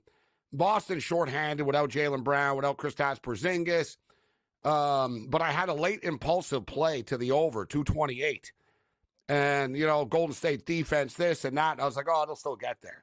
Dude, they were at 91 points after the first half. And the second half just exploded. 118-112 final score. The Golden State Warriors win the basketball game outright as underdogs. So they covered the point spread. They win outright, and the game just barely got over the number. It got to 230. But action right now, we got some really close games going on in the association. 109-108 for the Denver Nuggets over Oklahoma City. I never got the OKC bet in. I could right now at minus 120. I did get the Phoenix Sun bet in, like minus 120. They're up by 3 right now with 45 seconds left. The Clippers and Sixers are tied at the half, 51-51. Competitive night tonight. You know what, guys? The other night, the Clippers game really opened up in the second. I think the over 207.5 could be worth a look here. We're at 102 here right now. We're not asking for that much. 106 points in the second half of a basketball game with fouls. I'm going to jump in on that. Let's go over the number, the in-game total here with the Sixers and the Clippers. And we're on the over 237 in the Raptor game. We're on the Raptors plus 11.5. It's 57-54 at the half for the Sacramento Kings. We gave you a bunch of props. R.J. Barrett over 24.5 points. R.J. Barrett's got 15 points at the half. Good start for him. We bet R.J. Barrett's got over 1.5 3-point shots in all 5 games he's played. He's 1 for 2 only, though, tonight. So we need one more from him. Grady Dick is the one struggling tonight. It had to happen eventually. But Grady Dick, 2 of 5 from the field, 0 for 2 from 3. He's only got 4 points right now in the first half. Nobody's really scored for the Raptors tonight. Davion Mitchell's got 8. R.J. Barrett's got 15.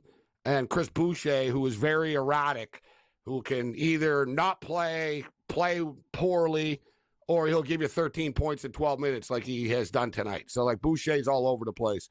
Quick prop check for King bettors. Sabonis, who I thought his prop was a little light at 17.5. I got a little piece of it. He's only got 6 points. DeRozan's got 11. DeRozan's prop was 23.5 tonight. Murray's got 14. And, man, De'Aaron Fox has been scoring a lot this year. He's averaging 24 points a game, but he's only got 9 points so far tonight. So there's your NBA quick update. College basketball, Ryder up on San Diego early, 14-10. Bunch of games. There's three teams in San Diego playing right now. Ryder at San Diego, the Toreros. You got the Tritons and the Aztecs. The Aztecs are up by 2 only. Now laying 6.5. 121.5 is the in-game total. And in the NHL, the NHL has come to a close here this evening. It was a lighter night in the NHL tonight compared to past nights, but the Golden Knights beat the Oilers 4-2. The Oilers blow the lead. The Red Wings win 4-1 in late action here tonight. So there's your update. We're waiting on Ian Cameron, a.k.a. Babano, to step up and join us. I don't know what Babano's in the green room, ready to join us. What's going on, Babano? How you doing? Yeah, I'm here, guys. Yeah, good to be with you. Ready to go. Are you? You sure? Yeah. Sitting here waiting for 2 minutes. Yeah. Letting you do a great job updating everybody. You hit every score, Gabe, in like 2-3 minutes. Great job. Yeah, like that. I hit every league, every minute. Boom, boom, boom, boom, boom. All right, everybody driving around. All right, I want to get a bet in.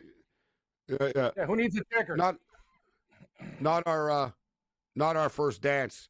All right, Babano. So we got the Raptor game. What are you on right now for live action? Like I said, we got a couple of games coming to an end right now, but the Clippers and the Sixers are tied at the half, and we got the Raptors down by 3 at the half right now. What do you think about the NBA, and what do you think about the college games? We got the Tritons getting 6.5. They're hanging around with the Aztecs tonight, and then you got Ryder on the Storm against the Toreros over at the Jenny Craig Center tonight. Jenny Craig Center. So one of the best names in college basketball, the home venue, the Jenny Craig Pavilion there for the Toreros. Toughest building in the country to play in after the Pit. Exactly. You got the Pit, and you got the Jenny Craig. Like, that'd be the worst. They're like, can I get some chocolate? They're like, no, only Jenny Craig products. Like, what? This artificial. I got to be honest. Like, so brutal. I wouldn't play for them out of that. Like, unless it was the only school recruiting me. I'm like, dude, like the name of the arena is the Jenny Craig Center. You got to be kidding me. Can I get a pizza? For the record, like, no, you can't. we've looked into this, like, just for the record, because I'm like, do they serve Jenny Craig food in the arena? But they don't. They don't. Yeah. And in fact, they don't serve food at the arena. They have food trucks outside the arena that you can bring the food in. So you can go out and get a taco outside from a food truck. But yeah, it's not like diet food at the game. But yeah, the Jenny Craig Center. What a great arena name.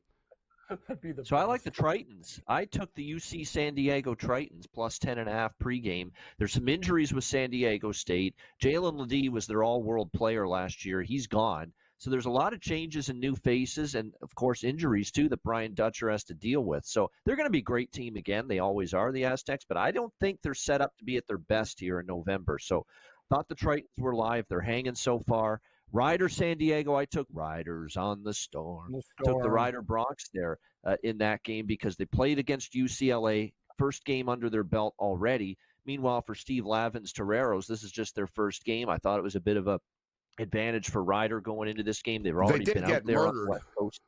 By UCLA, you should note. Yeah. But San Diego and UCLA, and so far Riders off to a good start. You know what, though? I think there's value with how many points were you getting with Rider? What was the closing number? +3. +3, huh? Now I'm looking here. San Diego or +110 money line. I think San Diego will grind it out in a close one. But I'm not coming at you as far as the pick. I understand the logic. And, dude, I like the Tritons, too, but I got scared off that it got all the way down to 10.5.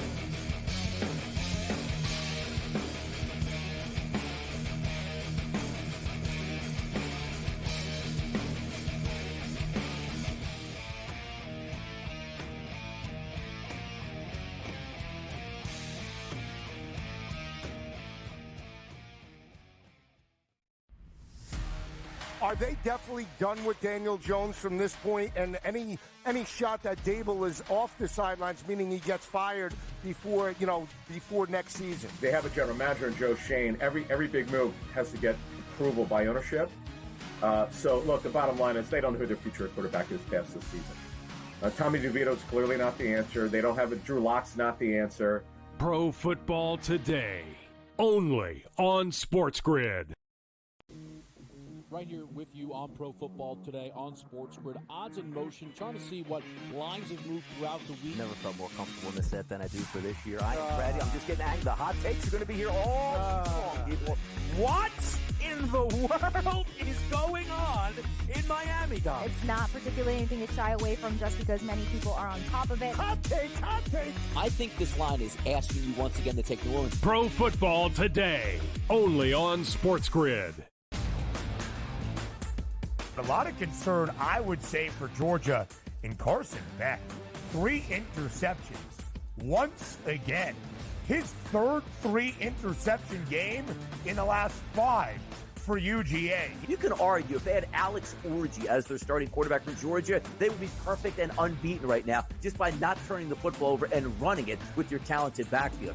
The early line, only on SportsGrid. What can you say about Hunter? Besides the fact that he's got to be healthy. Remember, he had the shoulder injury that kind of limited him at, once he got to the end of the season.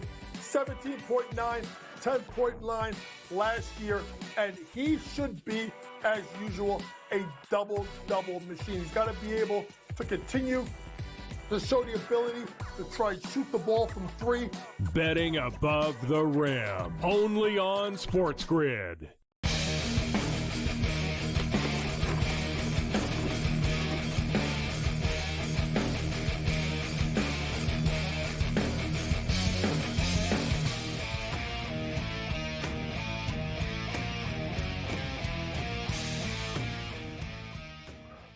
RJ Barrett's balling. He's got 17 points for the Toronto Raptors. His prop was 24.5 tonight. So he's got 17.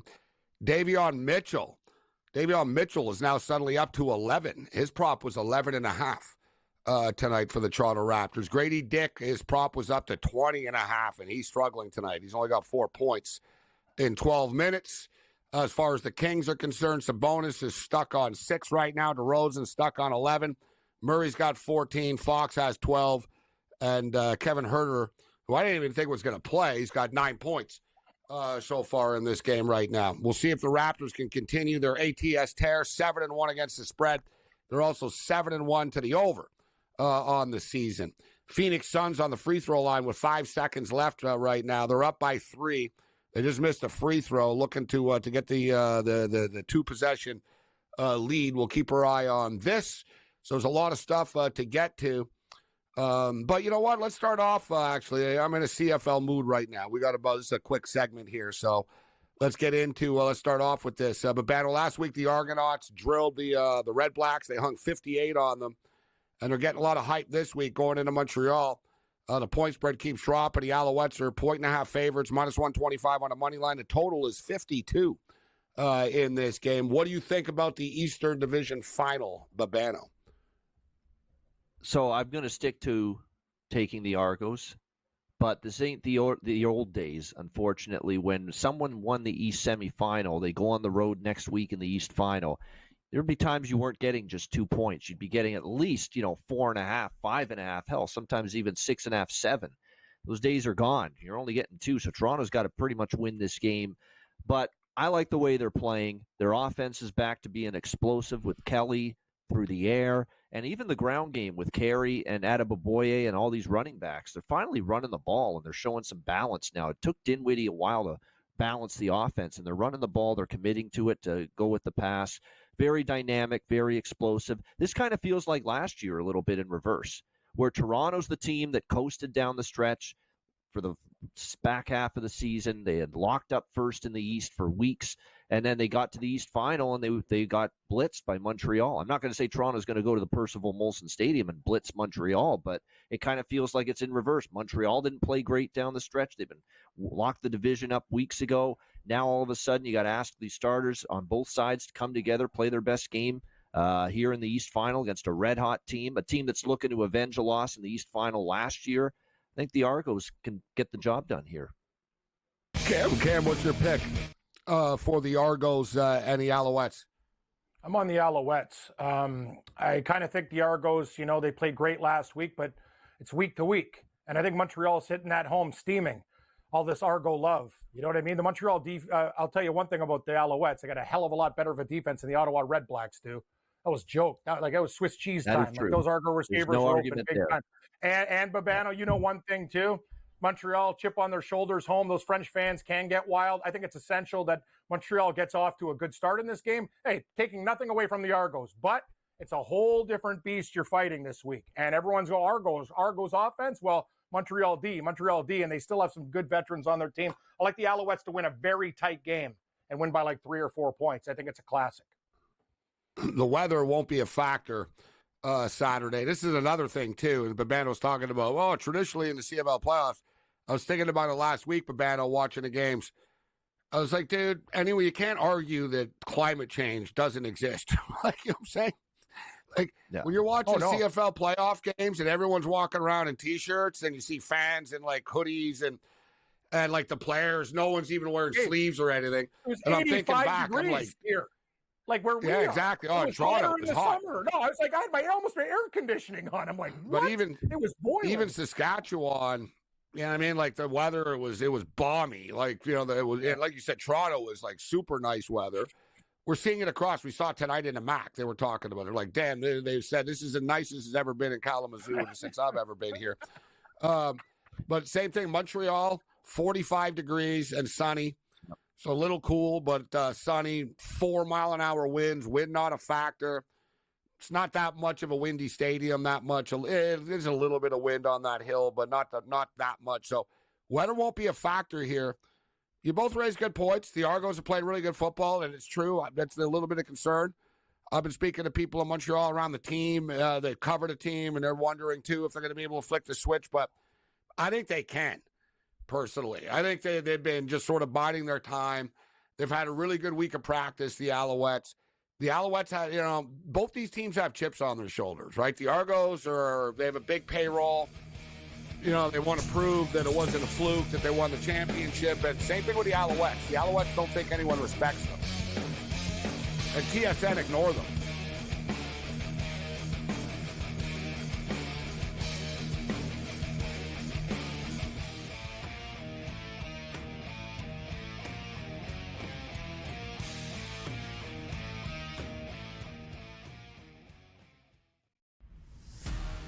Are they definitely done with Daniel Jones from this point? And any shot that Dable is off the sidelines, meaning he gets fired before next season? They have a general manager in Joe Shane. Every big move has to get approval by ownership.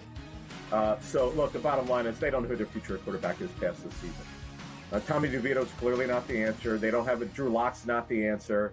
Pro Football Today, only on SportsGrid. Right here with you on Pro Football Today on SportsGrid. Odds in motion, trying to see what lines have moved throughout the week. Never felt more comfortable in this set than I do for this year. Brady, I'm just getting angry. The hot takes are going to be here all long, people. What in the world is going on in Miami, Dom? It's not particularly anything to shy away from just because many people are on top of it. Hot take, hot take. I think this line is asking you once again to take New Orleans. Pro Football Today, only on SportsGrid. A lot of concern, I would say, for Georgia in Carson Beck. 3 interceptions. Once again, his third 3-interception game in the last 5 for UGA. You can argue if they had Alex Orji as their starting quarterback for Georgia, they would be perfect and unbeaten right now just by not turning the football over and running it with your talented backfield. The early line, only on SportsGrid. What can you say about Hunter? Besides the fact that he's got to be healthy. Remember, he had the shoulder injury that kind of limited him at, once he got to the end of the season. 17.9, 10.9 last year, and he should be, as usual, a double-double machine. He's got to be able to continue to show the ability to try and shoot the ball from 3.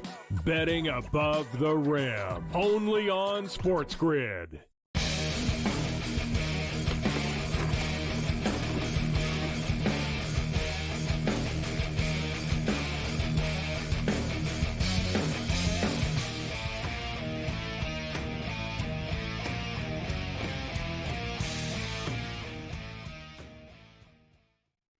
This is SportsRage. I am Morency. CFL playoffs this week. College football. It's almost like a playoff every week. The college football playoff rankings are out. But I'm not a really big fan, to be honest with you, of this new modern college football stuff. It's cool from a bettor and a fan perspective to watch. Like every Saturday, you have these like big-time games and stuff. But the regular season been watered down. You're going to see there's going to be teams with like 3 losses in the playoffs. The games don't really mean as much. Like, oh, well, we lost like Georgia, Alabama. Oh, we lost, but they're going to play 3 times this year probably, or they're going to meet again, and then blah, blah, blah, blah. Like Michigan, Ohio State used to mean something, right? To be like, man, we can't, before, like I said, and I'm not taking anything away, but unless you go undefeated, your championship isn't the same. It's easier to win a championship now this year, just point blank. Agreed. Like when Michigan last year and Washington and everybody, it was like, we can't lose. Like we're undefeated, but if we lose to Ohio State, we're screwed, and they're going to get in, right? Like every game was like life and death. Now it's like like Ole Miss. Yeah, you know what? We got 2 losses, but we're still in it, right? It's ridiculous. And then in 2 years, whatever, they're going to go to 16. You're right. And people love this but there's a bracket and stuff. It's like, yeah, whatever, dude. Like now, it's just going to be like the NCAA tournament now, where it's not necessarily the best team that wins. It's going to be like, what was your seed? Who did you host? What was the bracket? And you can get lucky and roll through this thing. Before, you needed to be perfect. And then they took away the cool thing that you needed perfection. But there's still some big games. I get it. And it's fun to watch on TV every week, but it's taken away the prestige to me. But I was going to say, though, Montreal, I've been to a lot of stadiums, man. I've been to the Rose Bowl. I've been, like, all over the place, stadiums everywhere. Seattle last week, Dodger Stadium, whatever. But Montreal is one of the super coolest places to watch a football game. It really is. Even our boy Rick Saratella said it. Like, and he's been everywhere, too. And he said, man, that Montreal Stadium's super cool on the hill like that. Like, the Montreal, it's like a mountain. That's what Montreal stands for, Mount Royal. So it's like, there's a mountain, you got a big cross. And if the cross lights up and it's like over the stadium and stuff, and the stadium's like an old dump. It's like 100 years old. It's McGill University. Like, it's a dump, bro. Like, it is. It's the dressing rooms and the locker rooms are so small. They can't get dressed there. It's like Clemson. Like they'll actually I get saw the dressed footage inside there when GSP was there talking to the team recently. Yeah, and I but saw better. it. It's a closet, bro. It's a closet. No, it's like, and they can't do anything about it. Like they're not. It's not like, oh, can we knock the wall down? It's like, no, you can't knock the wall down because you're going to knock the stadium down. Like there's no room. It's one of those. So they do like Clemson. They actually practice at Olympic Stadium, right outside Olympic Stadium, right. That's where the Alouettes headquarters is. But they play at McGill Stadium, so they do like Clemson does. Like when they get off the bus, like the Alouettes will get dressed at the Olympic Stadium and hop on the team bus type thing and just drive right into the stadium. You know what I mean? The quarterback or whatever will get dressed there. But for the most part, there's not enough room, bro, for like 70, 55 guys. There's not frankly not enough room. But that's what makes the stadium cool. It's like being at a college football game. Like it's the best way of describing it. Like each stadium's different. Like Vancouver games. Yeah, I was gonna say Rutgers, Babano, more like. Good call. It's like being in New York or New Jersey or something. Like, you know what I mean? You got that sort of. It's got Montreal's got a cool skyline. Like, so it's almost like you're in New York. Like the skyline's hovering over the stadium. You can see it from the stadium. Like aesthetically, it's beautiful. The only thing that's weird though is there's a hospital in the end zone. If you guys ever know, like you'll notice there's a building there. That's actually a hospital. And I don't want to get morbid and stuff here, but what's kind of crazy is they should wave to the kids like you do in Iowa. No, but people are like dying and stuff like in those windows. Like I've been in someone's hospital room that was dying, and I'm literally looking out and I'm like, oh, they just made the field goal. Like you can see them it's like, I guess it's a bonus if you're super sick on the way out, you get to see, but like, so you'll see the balls will like bounce off the wall. It's like, it's a hospital. It's crazy. You know what I mean? Wow. Like I said, like all this stuff was built like 100 years ago and it's there and it's on the side of the hill. They can't avoid it. But like I said, I miss it. I miss going to Montreal Alouette games. Super cool party, like outside at McGill Stadium. Very fun atmosphere. And you always told me, Morency, the Montreal fans are the best. You get a guy in like a Slayer shirt, and then you get a guy in like an old T-shirt, and then you get like old Alouette fan. Like their fans are wild. They're all over the place. It's like going to a metal concert or something. Like their fans are wild. Get the bugles. They got everybody from like 16-year-olds to 80-year-olds. Yeah. Like it's You're true. right. And it's a mix of all type, French, English, people getting wasted straight, hardcore fans. Like it's a good mix. Montreal's a fun spot. Like if the teams are doing good in Montreal, you can't top it. If the teams aren't doing well, then it's not the same. For the record, I do lean with the Montreal Alouettes in this game. And then you get the Riders and the Bombers. The Blue Bombers are 4-point favorites. They're in their 6th consecutive Western Final Championship game. I kind of think the point spread is short here, Babano, with all due respect to the Riders. I actually like the over in the Toronto-Montreal game as well. I forgot to mention that. 7-2 to the over for the Argos with Chad Kelly back. Saskatchewan-Winnipeg, I like Saskatchewan. I really do. I love the momentum they've got. Let's not forget Winnipeg, for as great as they were down the stretch, great as they're capable of being at home. Toronto down the stretch went in there and beat them. And the more I see the Bombers, look, they had everything to play for against Montreal, who didn't have all their starters in there in the final game of the regular season. And Winnipeg was life and death to win. They were going to lose to Montreal, if not for the win, taking the punt there of Zima right out of bounds and giving the Bombers that automatic field position to win the game with a field goal. I don't think they played great against the Alouettes, and they had everything to play for. Montreal didn't. I like the momentum of the Riders. The Riders, I know, had a struggle with the Bombers earlier in the season, but the Saskatchewan team's really come a long way since then. That secondary's playing better. They can stop the run. They've got the best run defense as far as rushing yards per game allowed in the CFL. That's significant going up against Brady Oliveira. I think we've got a close game. I think Winnipeg, if they win, it's by 3. I'll take the points.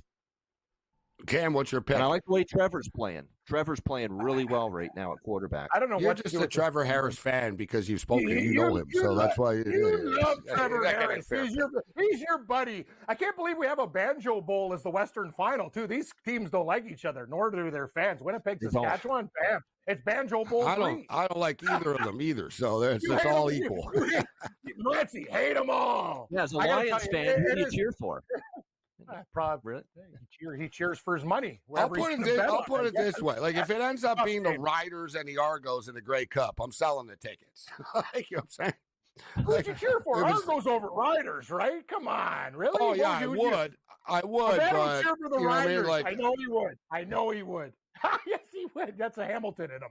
I'm hoping Yes. the Alouettes make it. That's my deal, right? I want the Alouettes. Like, so I'm hoping Montreal makes it to the Grey Cup. Anyone but Toronto. Anyone No, I but don't mind the Toronto. Argos. I don't mind the Argos. It's the West teams I don't like. Like, I literally do not want to go sit in a stadium full of Saskatchewan Roughrider fans at the Grey Cup. The thing about those melon heads, those guys get tuned for like 4 days and it gets kind of stupid. Like I remember the last time we hosted the Grey Cup, the guy with the light on his head, and he's like wants to fight people because he's had too many drinks. Like those fans get a little bit They're early. waste cases. Exactly. It's like it's a train wreck. It's going to be a train wreck. It's alcohol fueled. These Bomber fans are used to championship games. They're loaded too, but they have a little bit more poise. Bomber fans are Like, old when it comes- loaded. They can take it better. They're not as lippy. When it they're comes to the drinking. Banjo Bowl, I'm Team Bomber, Cam. Like when it comes Me to those too. two. So for the record, yeah, I'm pulling for the Bombers over the Riders. Bombers. I've always been a bomber over the Riders for sure. I agree with you, Gabe. The Riders are the team I like the least in the CFL. And I don't really want to pick on the people of Calgary, but I'm not a big Stamp fan. You're not a Stamp fan? No.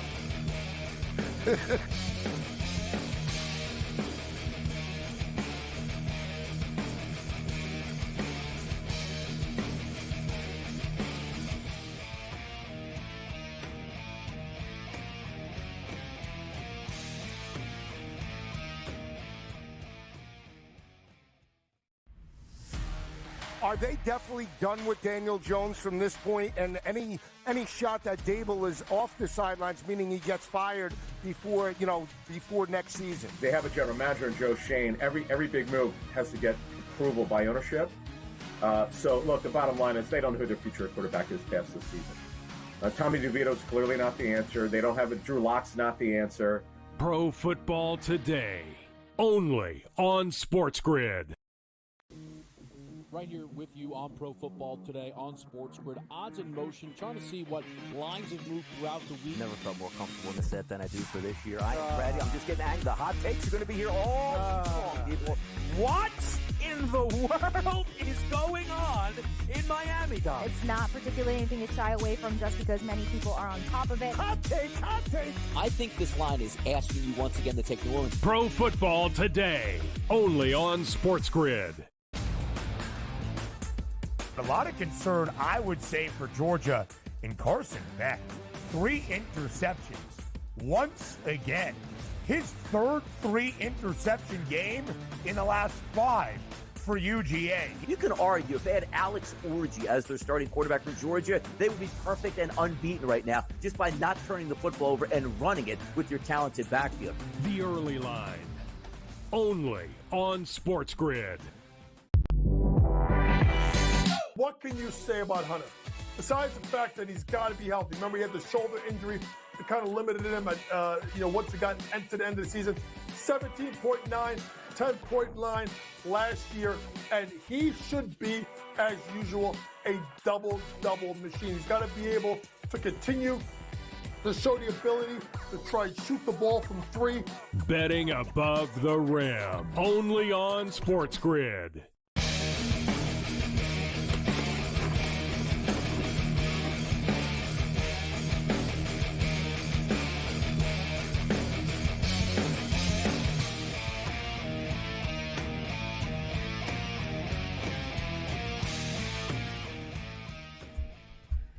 This is SportsRage, Sirius XM Channel 159 on the SportsGrid Radio and Television Networks. The Phoenix Suns beat the Miami Heat 115-112. That was a nice jump in. I jumped in with about 5 minutes left.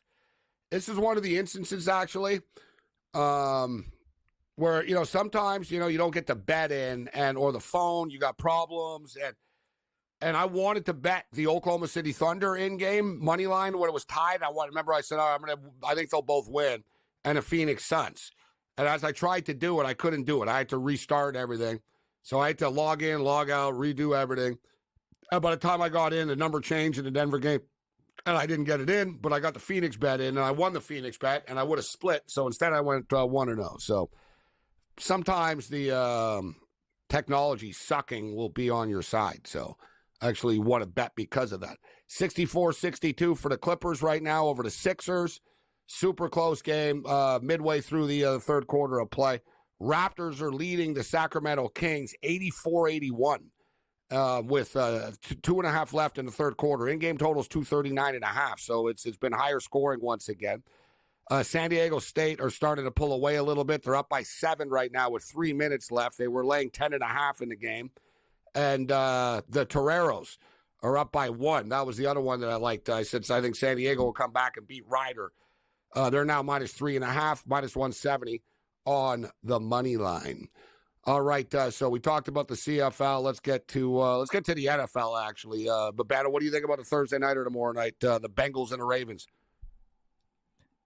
Yeah, I think Cincinnati's going to surprise some people tomorrow night in that game. The Bengals. I mean, it was the Raiders, and the Raiders are obviously a team that we've already seen as kind of thinking long term with selling off some of the parts, but. Nevertheless, the Raiders did compete well with the Chiefs, and the Bengals, though, had one of their best offensive games last week. And without T. Higgins, who's also already been ruled out for this game, and yet I thought they moved the football very well in that game. I'm still concerned about this Baltimore secondary, I don't love laying points with that pass defense the way they're playing. They stop the run, but they're not very good against the pass. I think Burrow can have success. It's a revenge spot for the Bengals. They lost a heartbreaker at home to the Ravens in overtime earlier this year. Baltimore is still a lousy 5-14 against the spread. The last 19 tries as 6-point favorites or more under Lamar Jackson. It's not been a great role for them as a larger favorite. So I think it's a competitive divisional battle on Thursday night. I'll take the points with Cincinnati. Hard not to look over, obviously, with the way Baltimore games keep just flying over the total. They did it all by themselves last week against Denver to cash another over. Cam, what's your pick for the Bengals and the Ravens tomorrow? I worry about the Ravens winning, but I got to take the points with the Bengals. And you guys remember the earlier game. These guys had a 10-point lead. They were in that game, and it just fell apart. I'll never forget that. And then McPherson missed the kick, and Henry in overtime almost took it all the way back. They ended up hitting a field goal, like chip shot, and the Bengals really blew it. But that was on the road, too, and they had a lead, and they should have won that game. They really left it out. That was a big, big mistake. They'll be ready. It's a divisional game. It's a lot of points, and you guys said it. I think Chase Brown out of the backfield, too. Lots of dinking and dunking, passing like that. Keep this Ravens defense on their heels. Everyone's betting the over in this game, and the last time they played, man, there was a lot of points. But I like the Bengals as well, Morency, and probably should be points, but I'll take the dog. We'll take a look at some of the the Thursday, Friday college games, but looking at the big-time college games this week, Purdue at Ohio State. Ohio State laying 38 points. The total's 53.5. Miami at Georgia Tech, and we know how this what happened last time they played. Miami are 11-point favorites in this game. The total is 63.5. This game is in Atlanta. We got Florida and Texas. Texas are like 21.5 to the Gators. Total 47.5. Georgia and Ole Miss. This is a massive game for Mississippi. And you could argue that Georgia, this is almost a gift with the Georgia Bulldogs laying 2.5 points against them. Total's 54.5. My Michigan Wolverines, not exactly a year for, they won't be making any SI commemorative videos about this year. But, they're trying to get into a bowl game still. They have Northwestern coming up, too. So Michigan will get to 6, but they're getting 14 at Indiana. Iowa State, a 7-1 Iowa State team, lay 3 on the road at Kansas. Clemson looked to bounce back off their loss. They're laying 6.5 at Va Tech. Undefeated Army laying 5.5 at North Texas. Total 63.5. A team that I've been hammering every week, guys, the Colorado Buffaloes, who are actually controlling their own playoff destiny right now. Colorado now 3.5-point road chalk at Texas Tech. Total 62.5. Number 1 team in the country, the Ducks host Maryland, minus 25. They're going to murder them. Tennessee lay 24 to Mississippi State. Notre Dame in the playoffs right now. Notre Dame, 26.5-point favorites against Florida State. Big-time game in the SEC with Alabama and LSU. This is a playoff eliminator. Alabama are 3-point road favorites. Oklahoma at Missouri. I can go on and on, Babano and Cam, but we got a massive slate of top 25 action this week. What do you like, Babano, in the big games? So I like the over in the Miami-Georgia Tech game. I think it's going to be an over. I think Haynes King is going to play. Brent Key hasn't tipped his hand, but he's saying he's hopeful. He's going to play. I think he just wants to make it tougher on Miami from a prep standpoint to not give it away that Haynes King is going to be back at quarterback. And I think they can move the ball on Miami's defense, which I still don't love. But Miami, man, we see it with Cam Ward. They're tough to stop. So I like the over. I like South Florida, +3 against Navy. Navy's starting to fall down again. They've lost 2 in a row. Rice beat them as a big underdog last week. They lose to Navy. Notre Dame, get blown out. And Blake Horvath, the quarterback, has a thumb injury, and they're 0-2 since he suffered that injury. So I think South Florida's getting well. They pummeled Florida Atlantic last week. I think South Florida home dog gets it done against Navy in that spot. You mentioned Georgia and Ole Miss. I'm concerned about the injuries for Ole Miss, but I am tempted by the Ole Miss side in that game. I'm with you, Gabe, on Colorado. I like that game over the total as well. And I'm going back to the well with a team that is undefeated, guys, as an underdog this year against the spread, and that's Vanderbilt, catching South Carolina off the big home win against Texas A&M last week. Give me Diego Pavia and the Commodores at home, +3.5. What a crazy slate of college football we have on Saturday. Like, just all day long of these big time. I said earlier it takes away from it, but they are fun games. Like, you can't, you know what I mean? Like, they're much tougher schedules. These teams normally, and normally they don't play all these good teams all the time, but with these realignment and these new conferences, you can't really avoid it unless you're Ohio State somehow. And then you can avoid it. App State and Coastal Carolina and FAU, East Carolina tomorrow.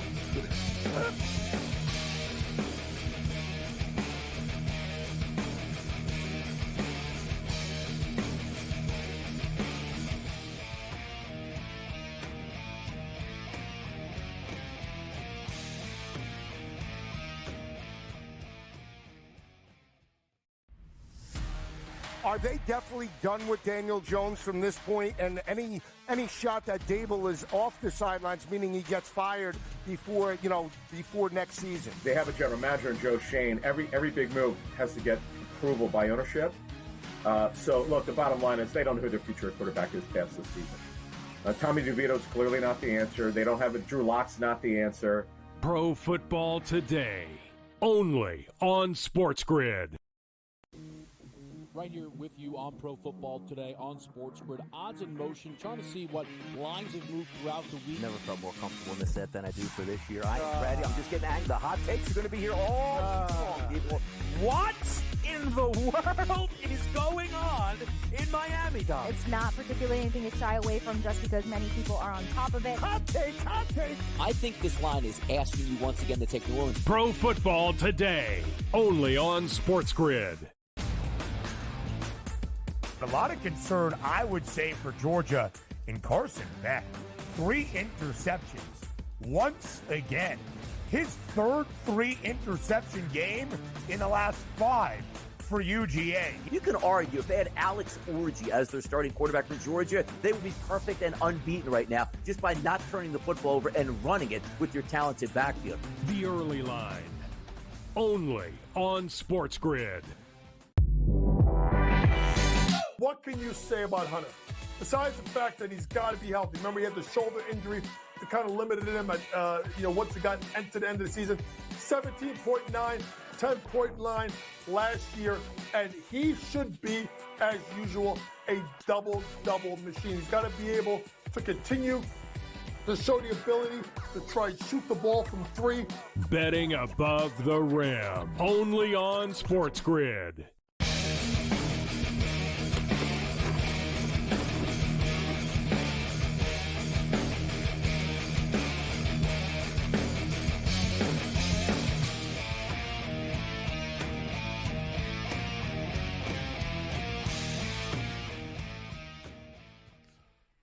This is SportsRage. I am Morency. The pimps, the players, the hustlers, the people who bust them. Everybody else in between. So yeah, this college football. So many big games coming up this weekend. The Michigan Wolverines. Babano, you were saying that Michigan were 13.5-point favorites in this game in the advanced look-ahead line this year, and now they're getting 14. which is pretty wild. Michigan, and we were talking about the Toronto Raptors covering the point spread. So one of my teams is 7-1 ATS. My other team, Michigan Wolverines, are 2-7. Michigan have been money burners this year. Quarterback issue has always, obviously been an issue for them. They got so good. J.J. McCarthy left. It was a weird spot this year. They got caught off guard, but it can't happen again. And the number one quarterback in the country, the recruit, was Bryce Underwood. We talked about him last year. And Bryce Underwood was he was going to go to Colorado. He was thinking about going to Colorado. He went there. He met with them, and he wasn't into it. And then he was going to go to LSU, and then Maryland came in with a bunch of money. So it's one of these sort of like there's a big time bidding war going on for this kid right now. But there are kind of legitimate reports that the Michigan Wolverines NIL fund that runs the NIL group that runs Michigan have offered him $5 million. Sorry, Pitt have offered money. So I think $5 million will probably get it done. So Michigan will be back on track next year as soon as they get a stud quarterback again. All right, we only got a couple of minutes here. Cam, you got the Abu Dhabi golf stuff going on live right now, actually. We talked about the Mexican golf, but, there's a lot of big-time players in this one. Rory, Hatton, Fleetwood on the DP tour here. Neiman, Adam Scott, Lowry, Minwoo Lee. What are your picks here as we're about 8 holes through for some of these players? Yeah, Sean, don't call me Betty Crocker leading, a very good American player that no one knows about because he plays on the DP Tour. But Rasmus Højgaard is a guy, gave it 25-1 live, just about to tee off. He's a guy that people have to worry about. He's a top 5 machine every single time. He's also played in big Ryder Cup stuff. He's a new up-and-comer, but people are getting to know his brother is very, very good, too. I know Babano's golf guy. We used to get this guy at like 80-1 when he first came on the scene, but he's one of the better players in the world now. Rasmus Højgaard, Gabe, end-of-round leader is 30-1. I like him in the tournament as well, getting 25. But if you like Rory and Hatton, that's the beautiful thing. First round. So I'm with you. Winnipeg or nothing. The Vancouver Canucks take on the LA Kings tomorrow night in Los Angeles. That's a cool game that will be on. We'll also be on for Thursday Night Football tomorrow night, Sirius XM Channel 159 at 8 o'clock Eastern. And SportsGrid on demand on YouTube. Cam, what do you think about the Winnipeg Jets and the Colorado Avalanche game? Babano brings up good points. Winnipeg's going to be angry. Colorado's really banged up. If McCarr's not playing, I'll lay the juice with the Jets. They're playing great hockey right now. And as for your Vancouver Canucks game, I think this Western road trip is going to be good to them. They won 5-1 in their last game, and I expect them to beat the Kings at almost a pick-em price. You're laying like 12-15 cents with the Canucks. You could the Winnipeg Jets, you can get excited about their start. It's been an awesome start. Nobody can dispute it. But the fact is the Ottawa Senators won like 13 of their first 14 games a couple of years ago, too. It doesn't mean, it's hard to sustain this. But and also the Winnipeg Jets just, they don't have a great playoff history. But got to ride this wave, man, right now because they're hot as hell, this hockey team. I do think they'll beat the Colorado Avalanche tomorrow night. The LA Clippers are up on the Philadelphia 76ers, 75-68 with 2 minutes left in the third quarter of play. And the Raptors and the Kings playing, I tell you guys, Raptors getting 11.5 tonight. It's a 95-96 game. They're in a battle. This team just keeps on battling. In-game total 239.5 right now. And San Diego are up 35-32 with the half on Ryder. We'll see you for the Thursday Night Throwdown, Game Day Edition, Bengals-Ravens. Other than that, you're on your own. Later.